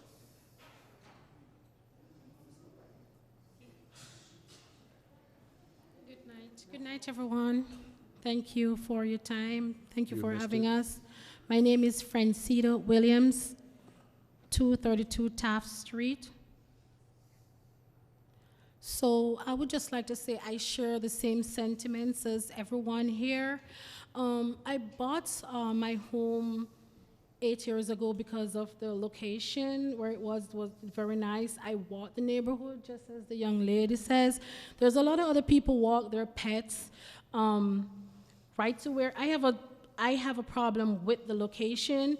And if you also notice, there's a school bus stops like right next to there. Because in the morning times, afternoon, there's like a lot of children there coming off, they're on the bus. I just think it's not a good location. Also, there is another business that's coming right on the corner. I think it's a tire shop that's coming there. So traffic, that has to take into consideration traffic as well. It's just not a good location, in my opinion. And there are a lot of other, as the young lady says, there are a lot of other places that they could choose to do this dispensary. And I just, based on all the different stuff I see coming on Stratford Avenue, 2 bars, they have the breweries, liquor stores. I'm wondering if I made the right decision of moving to Stratford, buying a house in Stratford. Thank you. Thank you.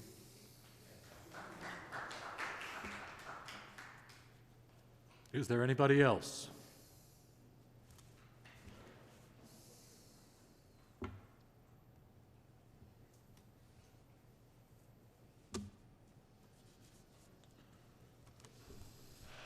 Ann Stenson, Stinson, 140 Hamilton Avenue. I've lived there over 50 years. The location of this drugstore that you're putting up should not be. You have children that walk up and down that street. Is this what you want to teach them? This is the way to use drugs?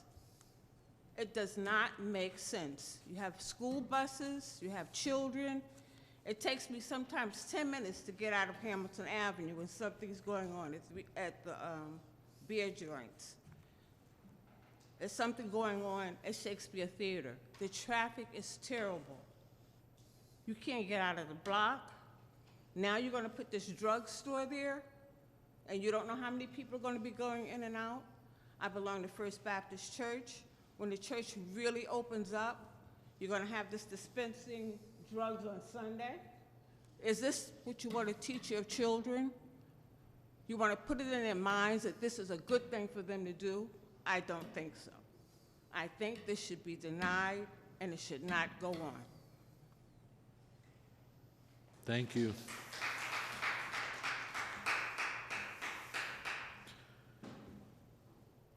I will say it again. Is there anybody else?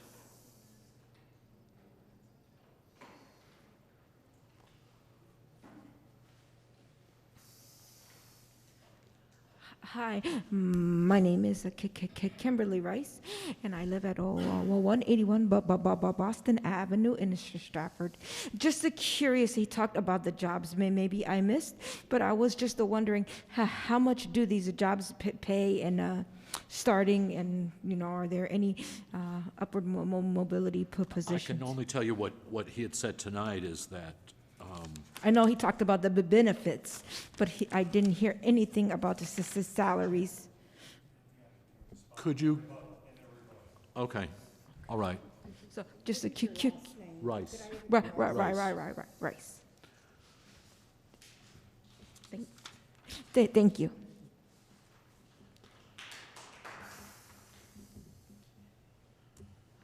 Is there anybody else?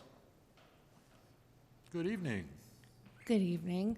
My name is Caitlin Shake. I live at 44 Charlton Street.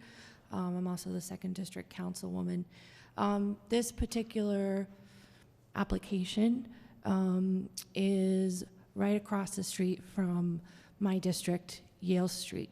And what I did not hear from the description of the applicants was regarding parking permits.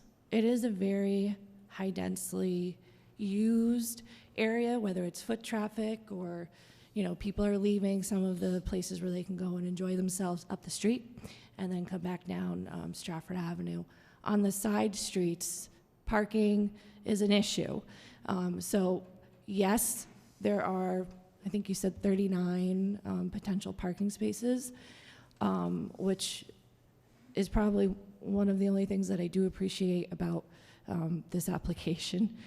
But if there is an overflow because there are events, whether it's this particular company that's going to, or business that's going to be holding an event, or if there's an event up the street at one of our wonderful local breweries, or it's going to be the food hall that's going to be built across from two roads, or up the street, you have multiple other businesses.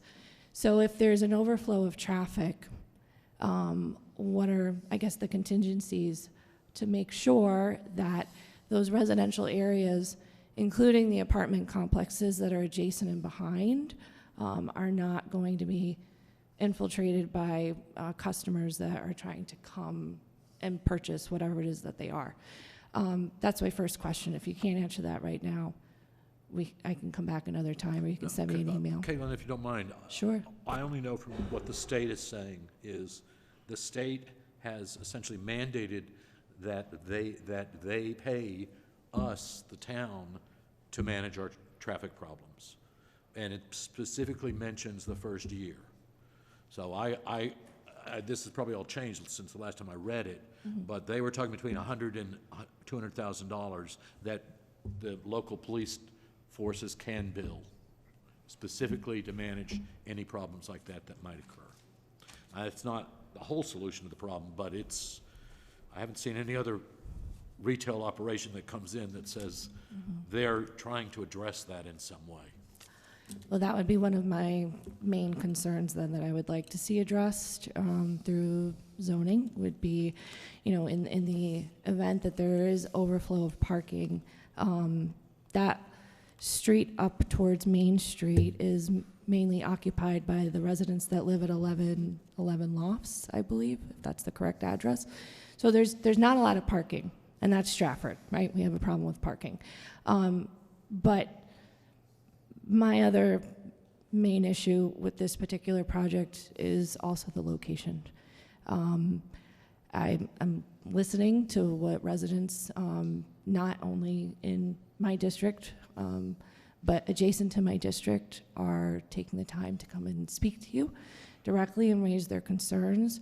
We do have other areas in Stratford that are not adjacent to residential areas.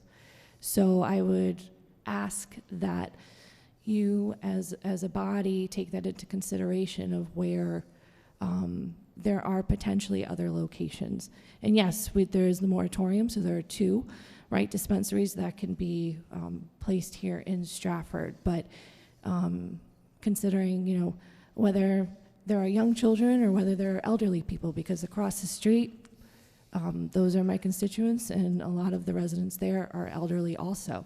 So the increase of traffic, and yes, your traffic study, I believe you said, was from 2016, but we've had an influx of residents moving into our town, and the traffic is more congested pretty much anywhere you go in town. So my concern, just unfortunately, people are more distracted. We had someone recently die on Main Street from a traffic accident. So I would ask that that you all take into the consideration the comments and concerns of the residents who live adjacent to where this business will potentially be. And it doesn't mean that Stratford has to say no. It just means that we have to reconsider location if there's enough of a valid concern, and I think that there is. Thank you. Jay, we're not voting on this one. Yes, maybe. Okay.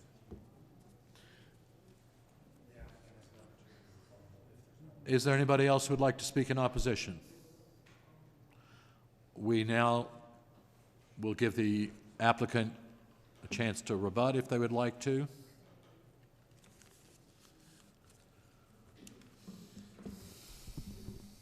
Thank you. A lot of good points and questions raised. First, I want to address some of the questions more revolving around just a referendum on cannabis. I do a lot of these meetings. I've been in the industry for 10 years. I've worked with tons of advocacy groups, outreach groups. I mentioned it during our presentation. I'll mention it again. There is overwhelming support for cannabis nationwide. Democratic areas, Republican areas, it really is wide-reaching along all demographics. Again, recent studies that I've seen, 90% approvals for medical, in the 60s for recreational. This is something that's passed in the state of Connecticut. It's passed zoning ordinance here in the town of Stratford, and we're just abiding by those guidelines. We're presenting an application here that meets those guidelines. I mentioned during our application, in conjunction with the rules that the Department of Consumer Protection puts out for us, very strict no loitering policy, very strict no consumption on site policy. I get it very often, the analogy to bars. We are nothing like a bar. There is zero consumption that happens on site. You're not going to have a bar fight in our dispensary, in our parking lot. Those types of things just don't happen. And again, we operate these all over the country, and I've been doing it for quite a few years. You just don't see it. There was a mention of quality of life, general welfare. I can tell you that, as you mentioned, your experience with your partner, I've spent thousands of hours in dispensaries, and I can tell you we are having an immense impact in a positive way on many people's lives. I know there's still a lot of just say no people out there, and there are probably people who do abuse cannabis, but there are an overwhelming majority who are using it responsibly or using it for ailments to better improve their life. Things like cancer, children with epilepsy, anxiety, pain, an alternative to opioids. There's an opioid epidemic going on in this country. Cannabis has widely been recommended and used as an alternative to opioids. To my knowledge, and I've looked at several of these studies, again, I've been doing it a long time, 0 known deaths from cannabis. You cannot overdose on cannabis. Can you drive a vehicle impaired while using cannabis? Absolutely, but you cannot overdose from cannabis. And I think that was one point that was raised. There's not a good way to test for it when we're talking about being impaired from driving. I meet with police chiefs, and I would intend to meet with the police chief of this town as well prior to us opening to understand their concerns and see how we can address those and have an ongoing working relationship with them. And you're right, there is not a way to quickly, like a breathalyzer, test for impaired driving, but that doesn't exist right now either. And there is cannabis being consumed all over the state, all over the country. It's legally being sold in this state. Anyone who sits here and says that this is not happening in our town, whether it's in Massachusetts, Connecticut, New Jersey, Maryland, it is happening in every single town. It's just pure ignorance if you think it's not going on here. And if you don't put a dispensary here, it doesn't mean that the folks who live in this town are not going to be going to a nearby dispensary to buy their products and consume them in their homes. I heard about the dispensaries in New York City, hundreds of them. Those are illegal dispensaries. If you've looked at the studies going on, there's been an extremely failed rollout of the legal market in New York. There are hundreds of operations that are operating illegally. And when we want to talk about the general welfare and how we're helping it, we are putting the illegal market out of business. There was the vape crisis that you heard about maybe 3 or 4 years ago where people were dying from vaping cannabis. The studies that followed up with that, those were almost all black market vapes, and the toxic material in those vapes would not pass any of the third-party lab testing. So we offer a product that is safe, lab tested by a third party in tamper-proof, child-proof packaging. A lot of references to children. Totally understand that. I have 2 kids myself, 8 and 6 years old. All of the products that we use have specific guidelines for packaging. The packaging has to be approved by the department as well. We can't just put whatever we want on there. We're not allowed to specifically market to children. The products are not supposed to have packaging that would have colors or shapes or sizes, animals, things like that, that would appeal to children.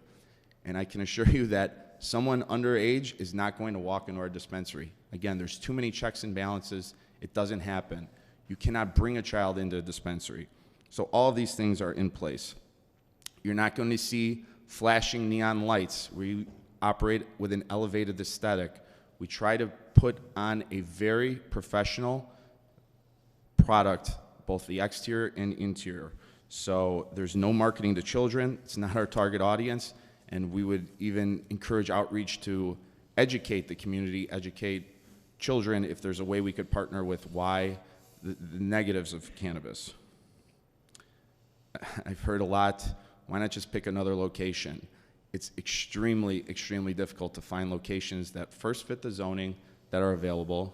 Then we have a whole nother set of obstacles with regards to landlords, available property, to find a landlord who is willing to lease to a dispensary or who has a lender who will give them the ability to lease to a marijuana-related business. So the zoning, as you folks know, is very, very tight.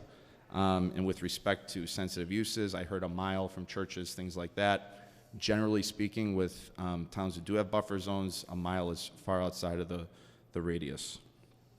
With respect to the jobs, we offer jobs that are at or above a living wage. So entry-level jobs somewhere in the $16, $17 range per hour. So 35,000, managers upwards of 75,000.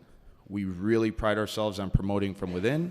Being a multi-state operator, we have the ability to promote to regional managers, state leads, district managers, things like that. A lot of folks that I've hired 5, 6, 7, 8 years ago are now in national roles. We have traveling teams, things like that. So there's a lot of exciting opportunities to be promoted from within, to have good paying jobs with benefits. And I think that that addresses at least some of the concerns, and hopefully you look positively on our application.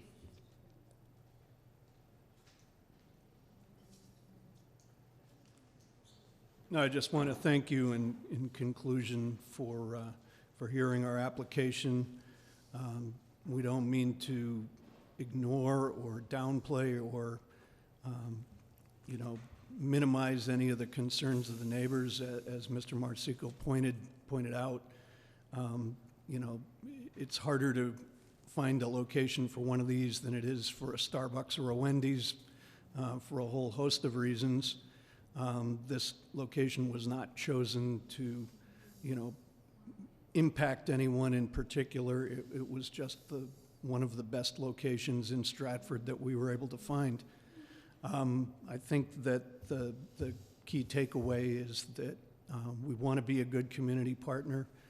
We're willing to accept the reasonable conditions that the staff has recommended, and anything else that was discussed during the course of the hearing that the commission may wish to impose. And I think first and foremost, we want to demonstrate and believe that you would benefit from having a responsible operator like this applicant open up a dispensary in this town, as opposed to some of the other options that are available out there. So thank you, members of the commission, Mr. Chairman, Attorney Sullivan, Mr. Urbanski. Have a good evening.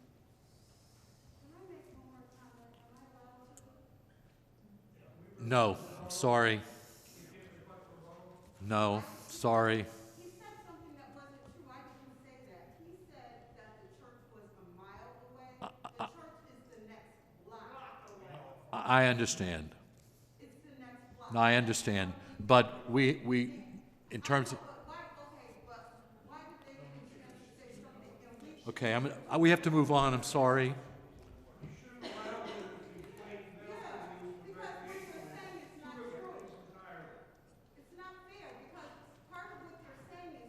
Okay, we will note it in the memo, we'll note it in the minutes that there was a mistaken call of the distance.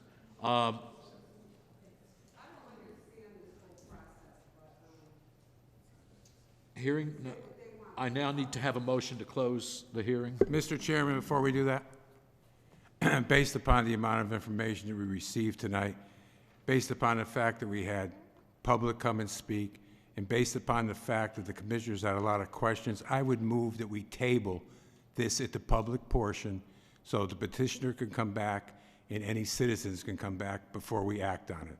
There's too many things going on to close the public portion and not give both sides an opportunity to return. And I'm not ready to vote on it tonight. Well, we have to close the public hearing.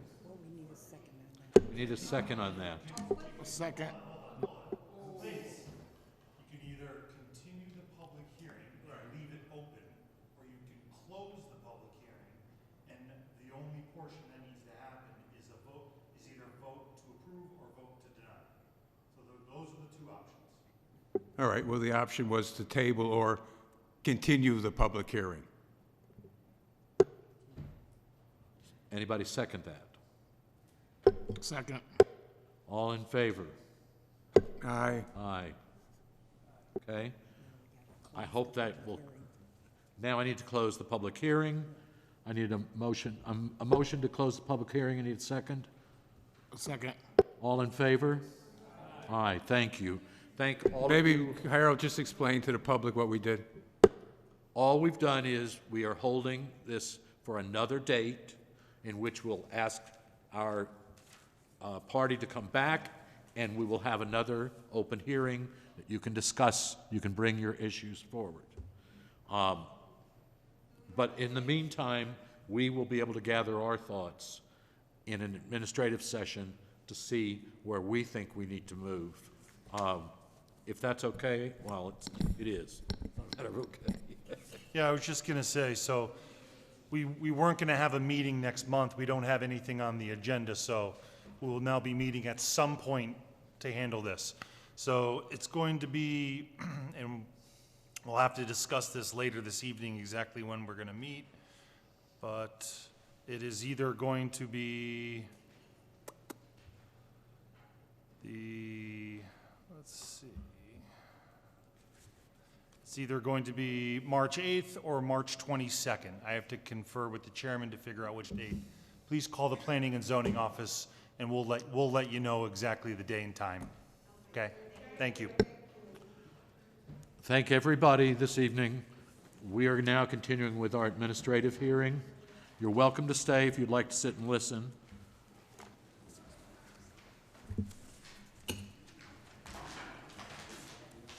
We thought this was going to...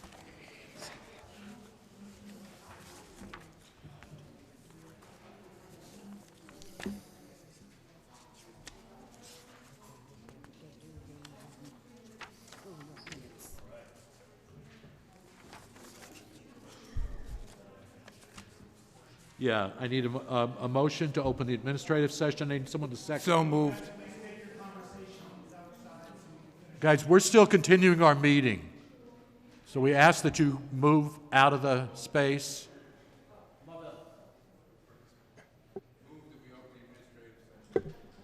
All in favor? Did you hear me? We need a second. Second. Jim?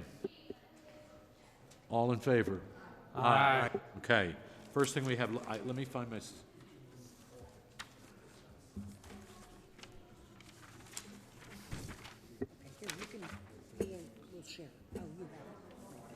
The 22nd, right? Yeah. Okay. What are the items from 223? That was this.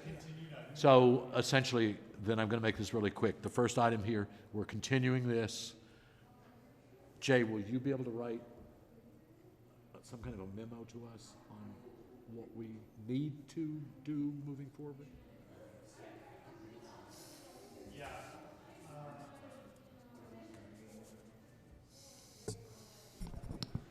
So unless you are asking the applicant to come back with new information, which I didn't hear anyone say.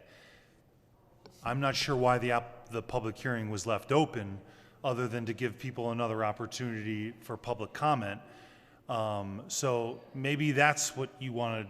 I don't know. I'm not sure why it was left open. So could we ask you to send one person to represent? Yeah, maybe the applicant wants to address some of the comments or things they heard and prepare that, and they're welcome to. Yeah, I mean, they can still speak at the public. They can still speak. Yeah. They can give us anything in writing, if they would like, for the record, and then we would just replicate the process that happened at the end, hopefully a little bit smoother, where the applicant would present any new information to you all.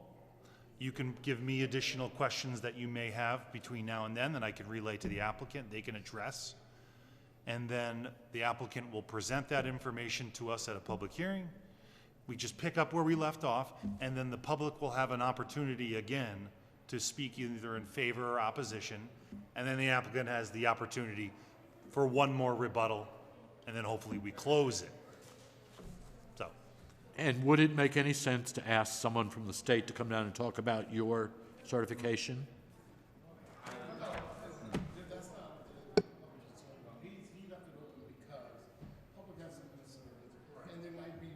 Oh, I know. No, listen, I understand totally. Okay. I don't disagree. Hey, I was the one being stared at. I understand.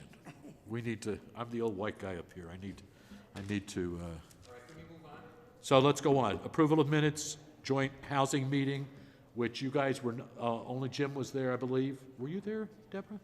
Deborah was there, I'm sorry. Only the three of us were there, but approval of the meetings, basically, it's all Stratford Housing Partnership work that we're doing for the POCD. It was discussion of the types of housing that Stratford needs. Did I summarize that well enough? I need someone to accept. Motion to approve the minutes of the joint housing meeting on January 20th. All in favor? Aye. Aye, 5-0. Okay, the next one. Oh, 3-0. Sorry, shame on you. Okay. Our regular meeting from last week. Deborah, did you get a chance to read it? So Was moved. it okay, though? So moved. Okay. Hey, it's okay. Motion to approve. Someone second. Jim seconded. All in favor? Aye. 4-0. Administrative plan review, 4060 Beach Drive and 24 Washington. Who has spent time reading through all this stuff in great detail? You have, Lenny, I know. Have you guys? The information of the seawall.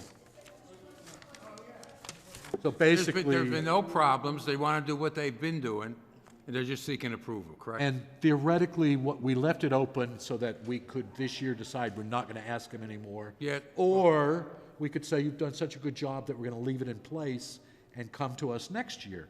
If you've got no more complaints, Can I then we speak? should be okay.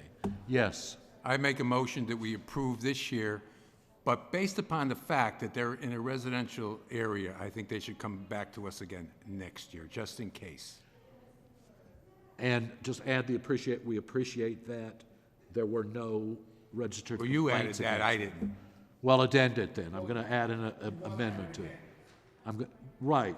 I'm just approving it and tell them they got to come back next year. If you'd like to give them accolades, Okay. be my guest. I'll leave it at that. Okay, fine. Second, Deborah. There's no addendum, we're not? We're basically saying, because they're not presenting anything new to us. And they're going to come back next year. And basically, there were no complaints, so it worked. They should clean up the garbage behind the garbage. Yeah, hey. If I can't say there were no complaints, you can't talk about garbage. We could say those two things.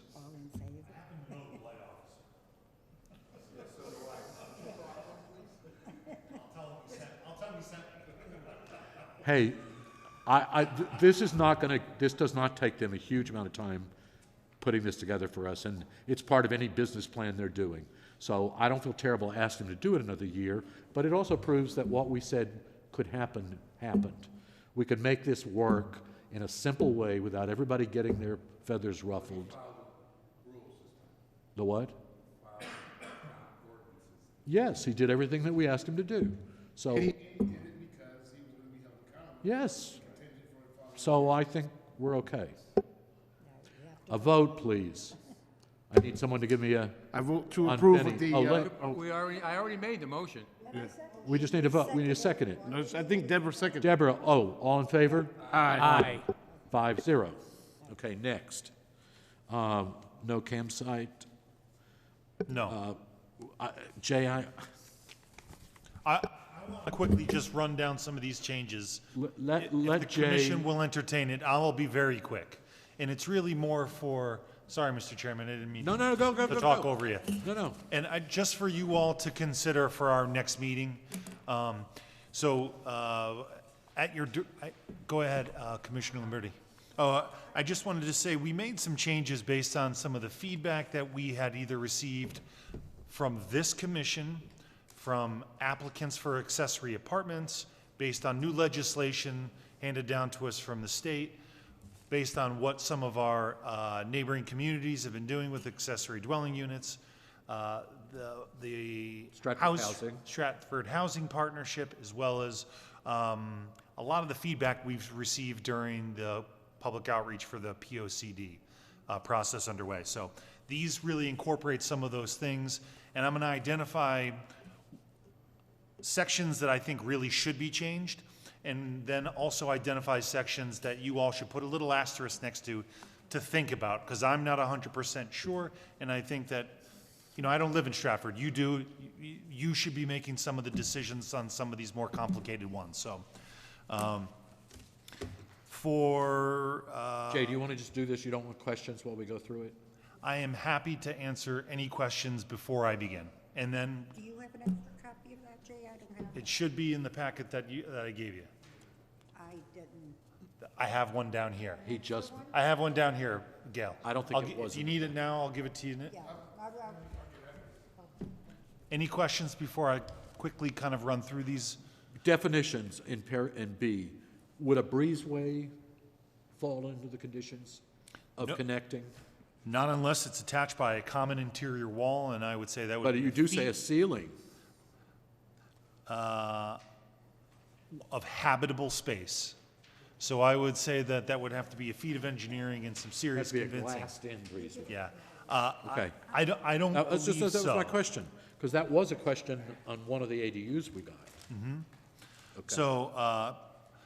So maybe we'll have to look at maybe eliminating floor or ceiling of habitable space, but I would not consider a breezeway a habitable space. So, but again, I want to encourage all of you to read through these, and these are the type of questions that we can kind of go over. But I wanted to bring up kind of the highlights. In section C on page 1, we typically never allowed for an accessory apartment in an RM1 zone. That's our multifamily zone. So what we want to say, and I never thought that was fair, a single-family dwelling really in any of our residential zones, why shouldn't they be allowed to have an accessory apartment? We don't want accessory apartments for a 3-family house, because now we're talking about a 4. But any single family in any residential zone, I believe, should be allowed to apply for an accessory apartment. So that's one of the changes there. Further down in C subsection 2, we're talking about what the process is like when the primary dwelling, so in order to have an accessory apartment, the owner has to either live in the principal structure or in the apartment. This provision explains what would need to happen if the principal owner decides they no longer are going to live there. The provisions are set up for the removal of the appliances, and they have to notify our office, essentially rescinding the approval. Can I go back, Jay, to C1? We deal all the time when these issues come up of grandfathered non-conforming lots. Yep. So Is that addressed in here, or are we just saying, no, if it's non-conforming, too bad? This should have been highlighted in yellow, so put a little asterisk next to that. I really want you all to think about that one. Whether or not, and this is what most municipalities are doing, if you do not comply, your property's too small, or the property doesn't meet the setbacks, they don't even want to hear from you. Is that a restriction that we want to follow with and say that, look, you have to have a conforming parcel in order to come with one of these units? Or do we want to be very, very, very flexible and allow any of these non-conforming parcels? And I say non-conforming, I'm really talking about a smaller than normal parcel. Do we want to allow an additional dwelling unit on them? So, Mr. Chairman, I'm glad you brought that up. That's one I want you all to really think about, and I can give more advice on that. You've moved a lot of this out of ZBA. That's the goal. We want to make it Could that be easier. something that would be the only reason that might send it to ZBA? Yes. It's absolutely out of conforming. Yep. In terms of size and setbacks. It's not that we want to completely eliminate But that might be ZBA. the only reason that we would say, we're not dealing with this, this needs to go to ZBA. Correct. To deal with that singular issue. Yep. And I'll just be honest with you, I'll be frank. A lot of these applications are for family members, and you can imagine the heartstrings that are tugged upon at those. I mean, those get approved. So it will be here before you. I haven't seen one that hasn't been. So just food for thought. So we want to add that verbiage, the non-conforming parcel verbiage. So by saying that the property must contain the minimum lot area, it just essentially means it must comply. So that is what we're saying without using the word non-compliance. I know, it's plainer talk, sorry. Moving on to subsection 3 for some of the criteria. There used to be a provision that said it could not be any less than 400 square feet or any more than 800 square feet, as well as it couldn't take up more than 25% of the floor area. So you can't be more than a quarter. I would say 99% of all variances sought for an accessory apartment went for this section. They were maybe 600 square feet, they're within the 400, 800 rule, but they were larger than 25% because it's a very tiny house, maybe an 1,100 square foot house. But so essentially, the state legislation took away the minimum requirement. We can no longer set a minimum of 400 square feet, but we certainly can set a maximum. And so the town of Fairfield has established a maximum of 1,500 square feet. We used to have 800. Milford has 800 now with their revised. I'm encouraging that we make it flexible. Usually they're not much more than 600 or 700, but maybe some want 1,000. So that's up for your discussion and consideration.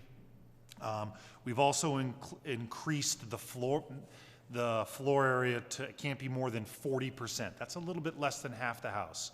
And I think if you've got a multi-generational house, 60-40 is a pretty reasonable split, even if it's not. Even if it's myself renting out to some teacher or whoever. 60-40 is a reasonable split in my opinion, but I'm just trying to present you all with some things to kind of move from. If you want to tweak the dials up or down, nothing here is set in stone. In terms of means of egress, we added in that the ingress-egress must be limited to either existing doorways or from the side or rear. We really want to encourage these entranceways to these accessory apartments to be at the side or the rear of the property and not create a separate focal entrance to make it look like a two-family house. You may have an existing doorway to where the garage used to be. That's okay to reuse that. But we don't want to change the character too much. So item number 10 in the criteria, there used to be this kind of complicated tracking system. We had to, the zoning staff would have to inspect every 3 years to make sure it was in compliance, to make sure that the family members were living there. I can tell you that was never done ever in 25 years, not one inspection ever. We would need more staff in order to do that. Since we are getting rid of the blood relative portion of this, you can really rent to anyone.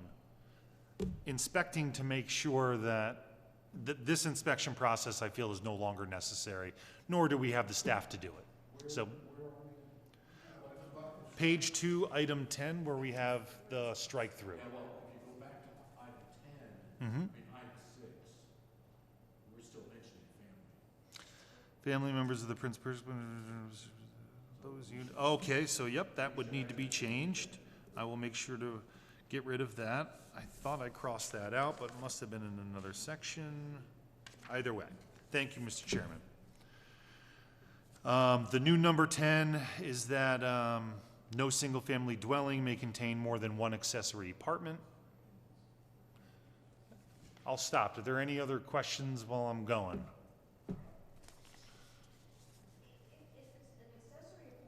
Mm-hmm. But it's not a family member, doesn't that make it a two-family house? No. Well, No, because they have the same electric, same sewage, same connections, and the deed is not split. So I still have one meter. So you're essentially looking at a one-family house still. with an ensuite, small kitchenette. Right, okay. And this is, Commissioner Lamberti, you bring up, it's an interesting question. It's a philosophical question, really. Is it a two-family? No. Well, it's really being taxed as a single family with an accessory apartment. So,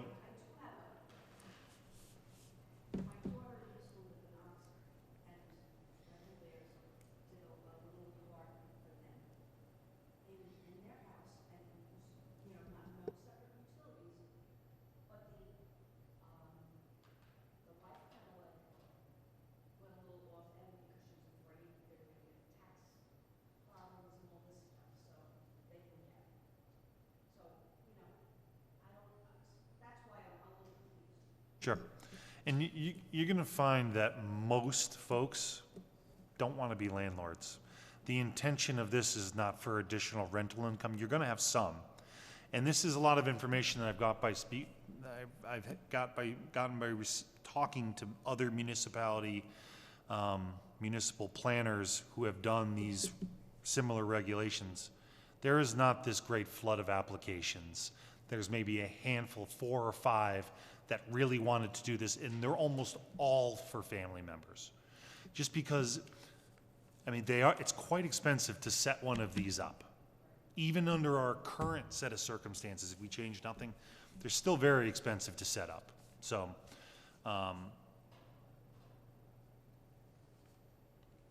yeah, hopefully I answered that question.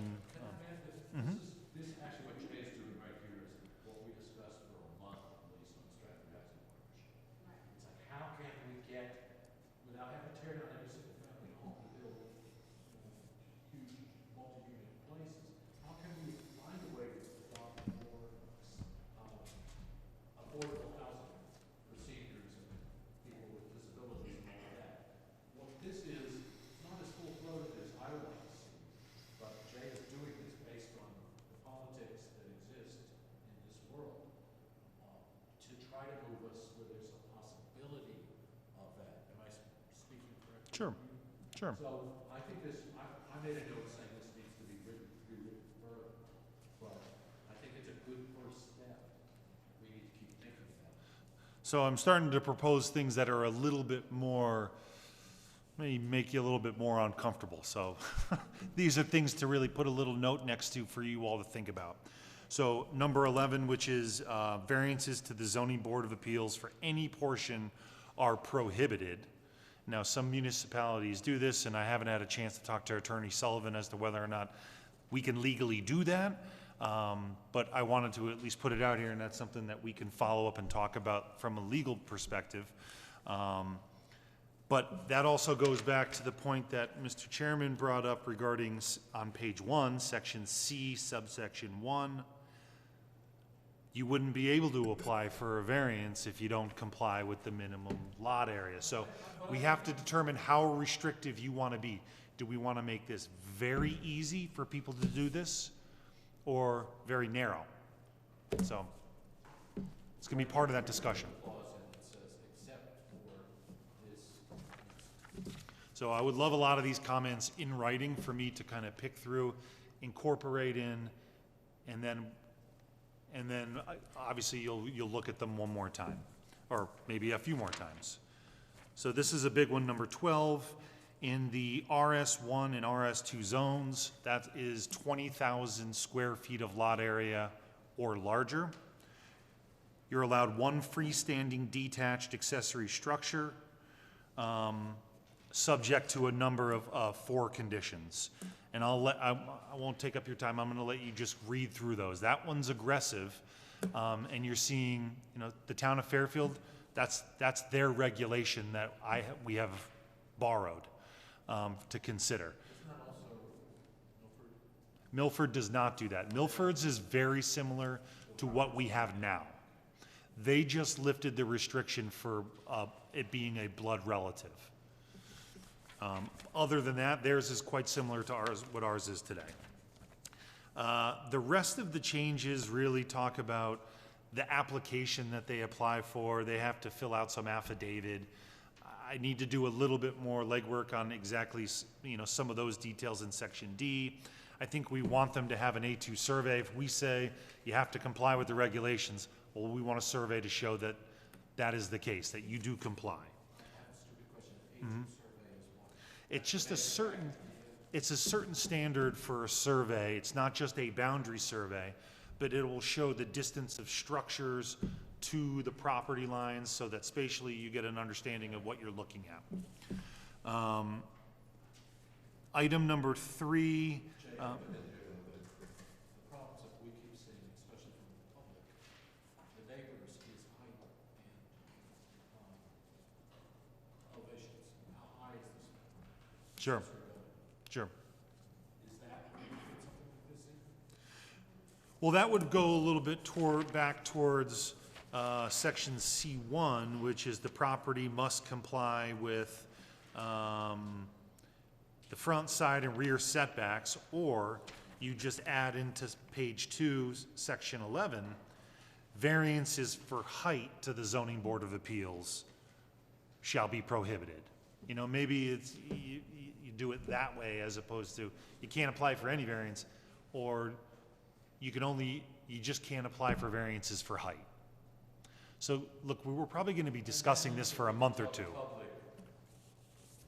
doing what's permitted, which is standardized throughout. Exactly. Okay, that makes sense. So at the bottom of page 3, we already require that, say that the commission reserves the right to turn this into a public hearing at any point. If things go sideways and you say, look, this has got to be a public hearing, we want public comment, you can do that, but by special case. That's how we should be referring to it, a public hearing by special case. And then page 4, we have a lot of the items that just need to be taken out. These are some of the affidavits and the inspections and all the different criteria that, one, has never been done once by our office. No, it has been done. My next No. neighbor had to take her kitchen out of the basement. Well, we do inspections for enforcement, but every 3 years, them calling and saying, okay, I'm ready for my 3-year inspection to show you that I haven't turned it into a 4 apartments or whatever, or that my grandmother is still living there and not some college kid. That's never been done. Jay, this one I'm making notes, but this needs. I'm not. Oh, okay. Not yet. Any notes you have, I would love in writing. That would be very helpful. Because here, we have to turn it about the bathrooms, because it's bathroom, toilet, and a sink. Okay, great. So, you know what I mean, if we're saying. Revocation, for revocation, you mean? Shall mean the removal of cooking appliances, refrigerator, kitchen sink, and all plumbing, see, Less a yeah, primary, the less a. bathroom. Yeah, you're allowed a bathroom. And so I'm not going to go into too much more detail about things that, of the changes, because most of the remaining changes are pretty immaterial or insignificant, but the ones in red are the ones that I've asked you to kind of really focus in on and think about. Please provide any notes or recommendations or things that you don't agree with. I'm not offended in any way. So tell me what you like, tell me what you don't like, turn the dials up or down, and then, you know, once there's some consensus from this group that, okay, we generally agree with this, we're gonna refer it to the Housing Partnership, let them look at it to see what their thoughts are. Planning Commission, let them look at it, see what their thoughts are. Once it comes back to you all, you can say, Jay, make a formal text amendment application, or Jay, throw it in the garbage, we're done. So, we'll go from there. This is one of the primary wants that goes into the POCG, it was written 10 years ago, but also it's a principal want that is coming, that came out of the Stratford Housing Partnership last year. So what we're doing, they asked for this a year ago. And I know that it's kind of fraught even amongst the Stratford Housing Partnership. But whatever we can do to come up with a sensible piece of money will make our lives better and also make Stratford better. And the one thing that I'll just say one more time is that after talking with my colleague, several colleagues that have implemented the freestanding accessory apartments, the garages converted, things like that, there was no great flood of applications. There was the 3-4 applications of people that have been nagging to do it for 10 years. And then the frequency has not changed just because of the expenses associated with doing something like that. That's something that, you know, it was something that I wanted to make sure that I conveyed as part of those conversations that you don't get in the little staff memos, their experiences of the other towns. So any comments, please email to me, and I will incorporate and track those changes in the document. We can discuss going forward. Thanks. Thank you, Jay, I appreciate the work. Nothing sediment and erosion, zoning enforcement, nothing. Rules of order, can we do that really fast and then we'll get out of here? Yeah, as long as you vote the way I want you to. My intent was, when I proposed this, was the alternates come and they just sit there and they can't speak. So my intent was to allow them to ask questions of the petitioner. My intent was not that when we go to administrative session, that the 5 people sitting here that can vote, that they can comment on that. I don't feel as though it's fair to anyone, if you can't vote, to comment and try to influence the 5 people that have the vote. So my intent was just to let them have some participation instead of just sit there and stare at us, but not to participate in any conversations when it comes time for the 5 people to vote. I'll second, That was a... move that we accept Lenny's comments Yep. and changes. Yes, ma'am. Well, because when I was an alternate on planning, I was allowed to speak even though I wasn't. Yeah, that's because planning was very loose. But the zoning commission changed that maybe 6 years ago. Well, let's not go into why. And I wasn't here, so don't look at me. But ZBA has the same rules, that alternates can't speak.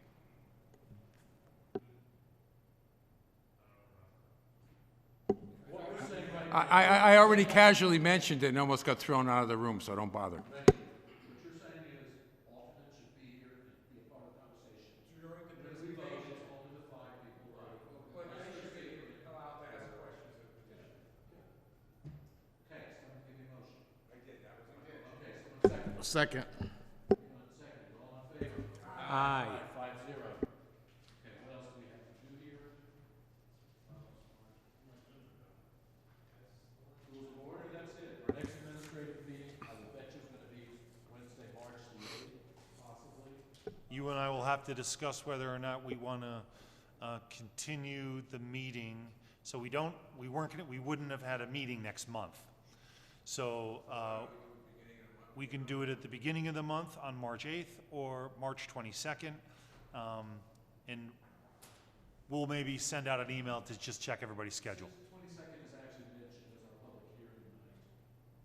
Can we ask them if they're, is that a date that would? I'm sure they're gonna make their schedules available to come to the next meeting. Yeah.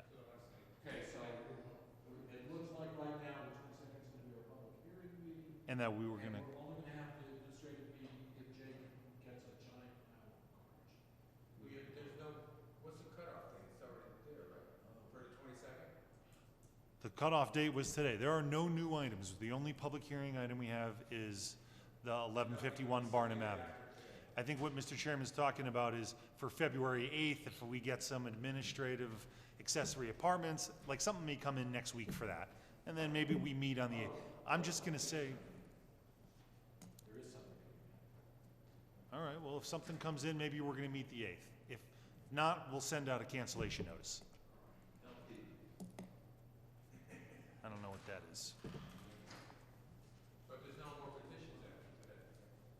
Nope, So no petitioner can come in with any major project. nothing new. Only 1151 Stratford Avenue is the only public hearing item on the agenda for next month. That's it. Okay, I need a Mr. Chairman, seeing no other items on the agenda, I make a motion to adjourn. all in favor? Aye.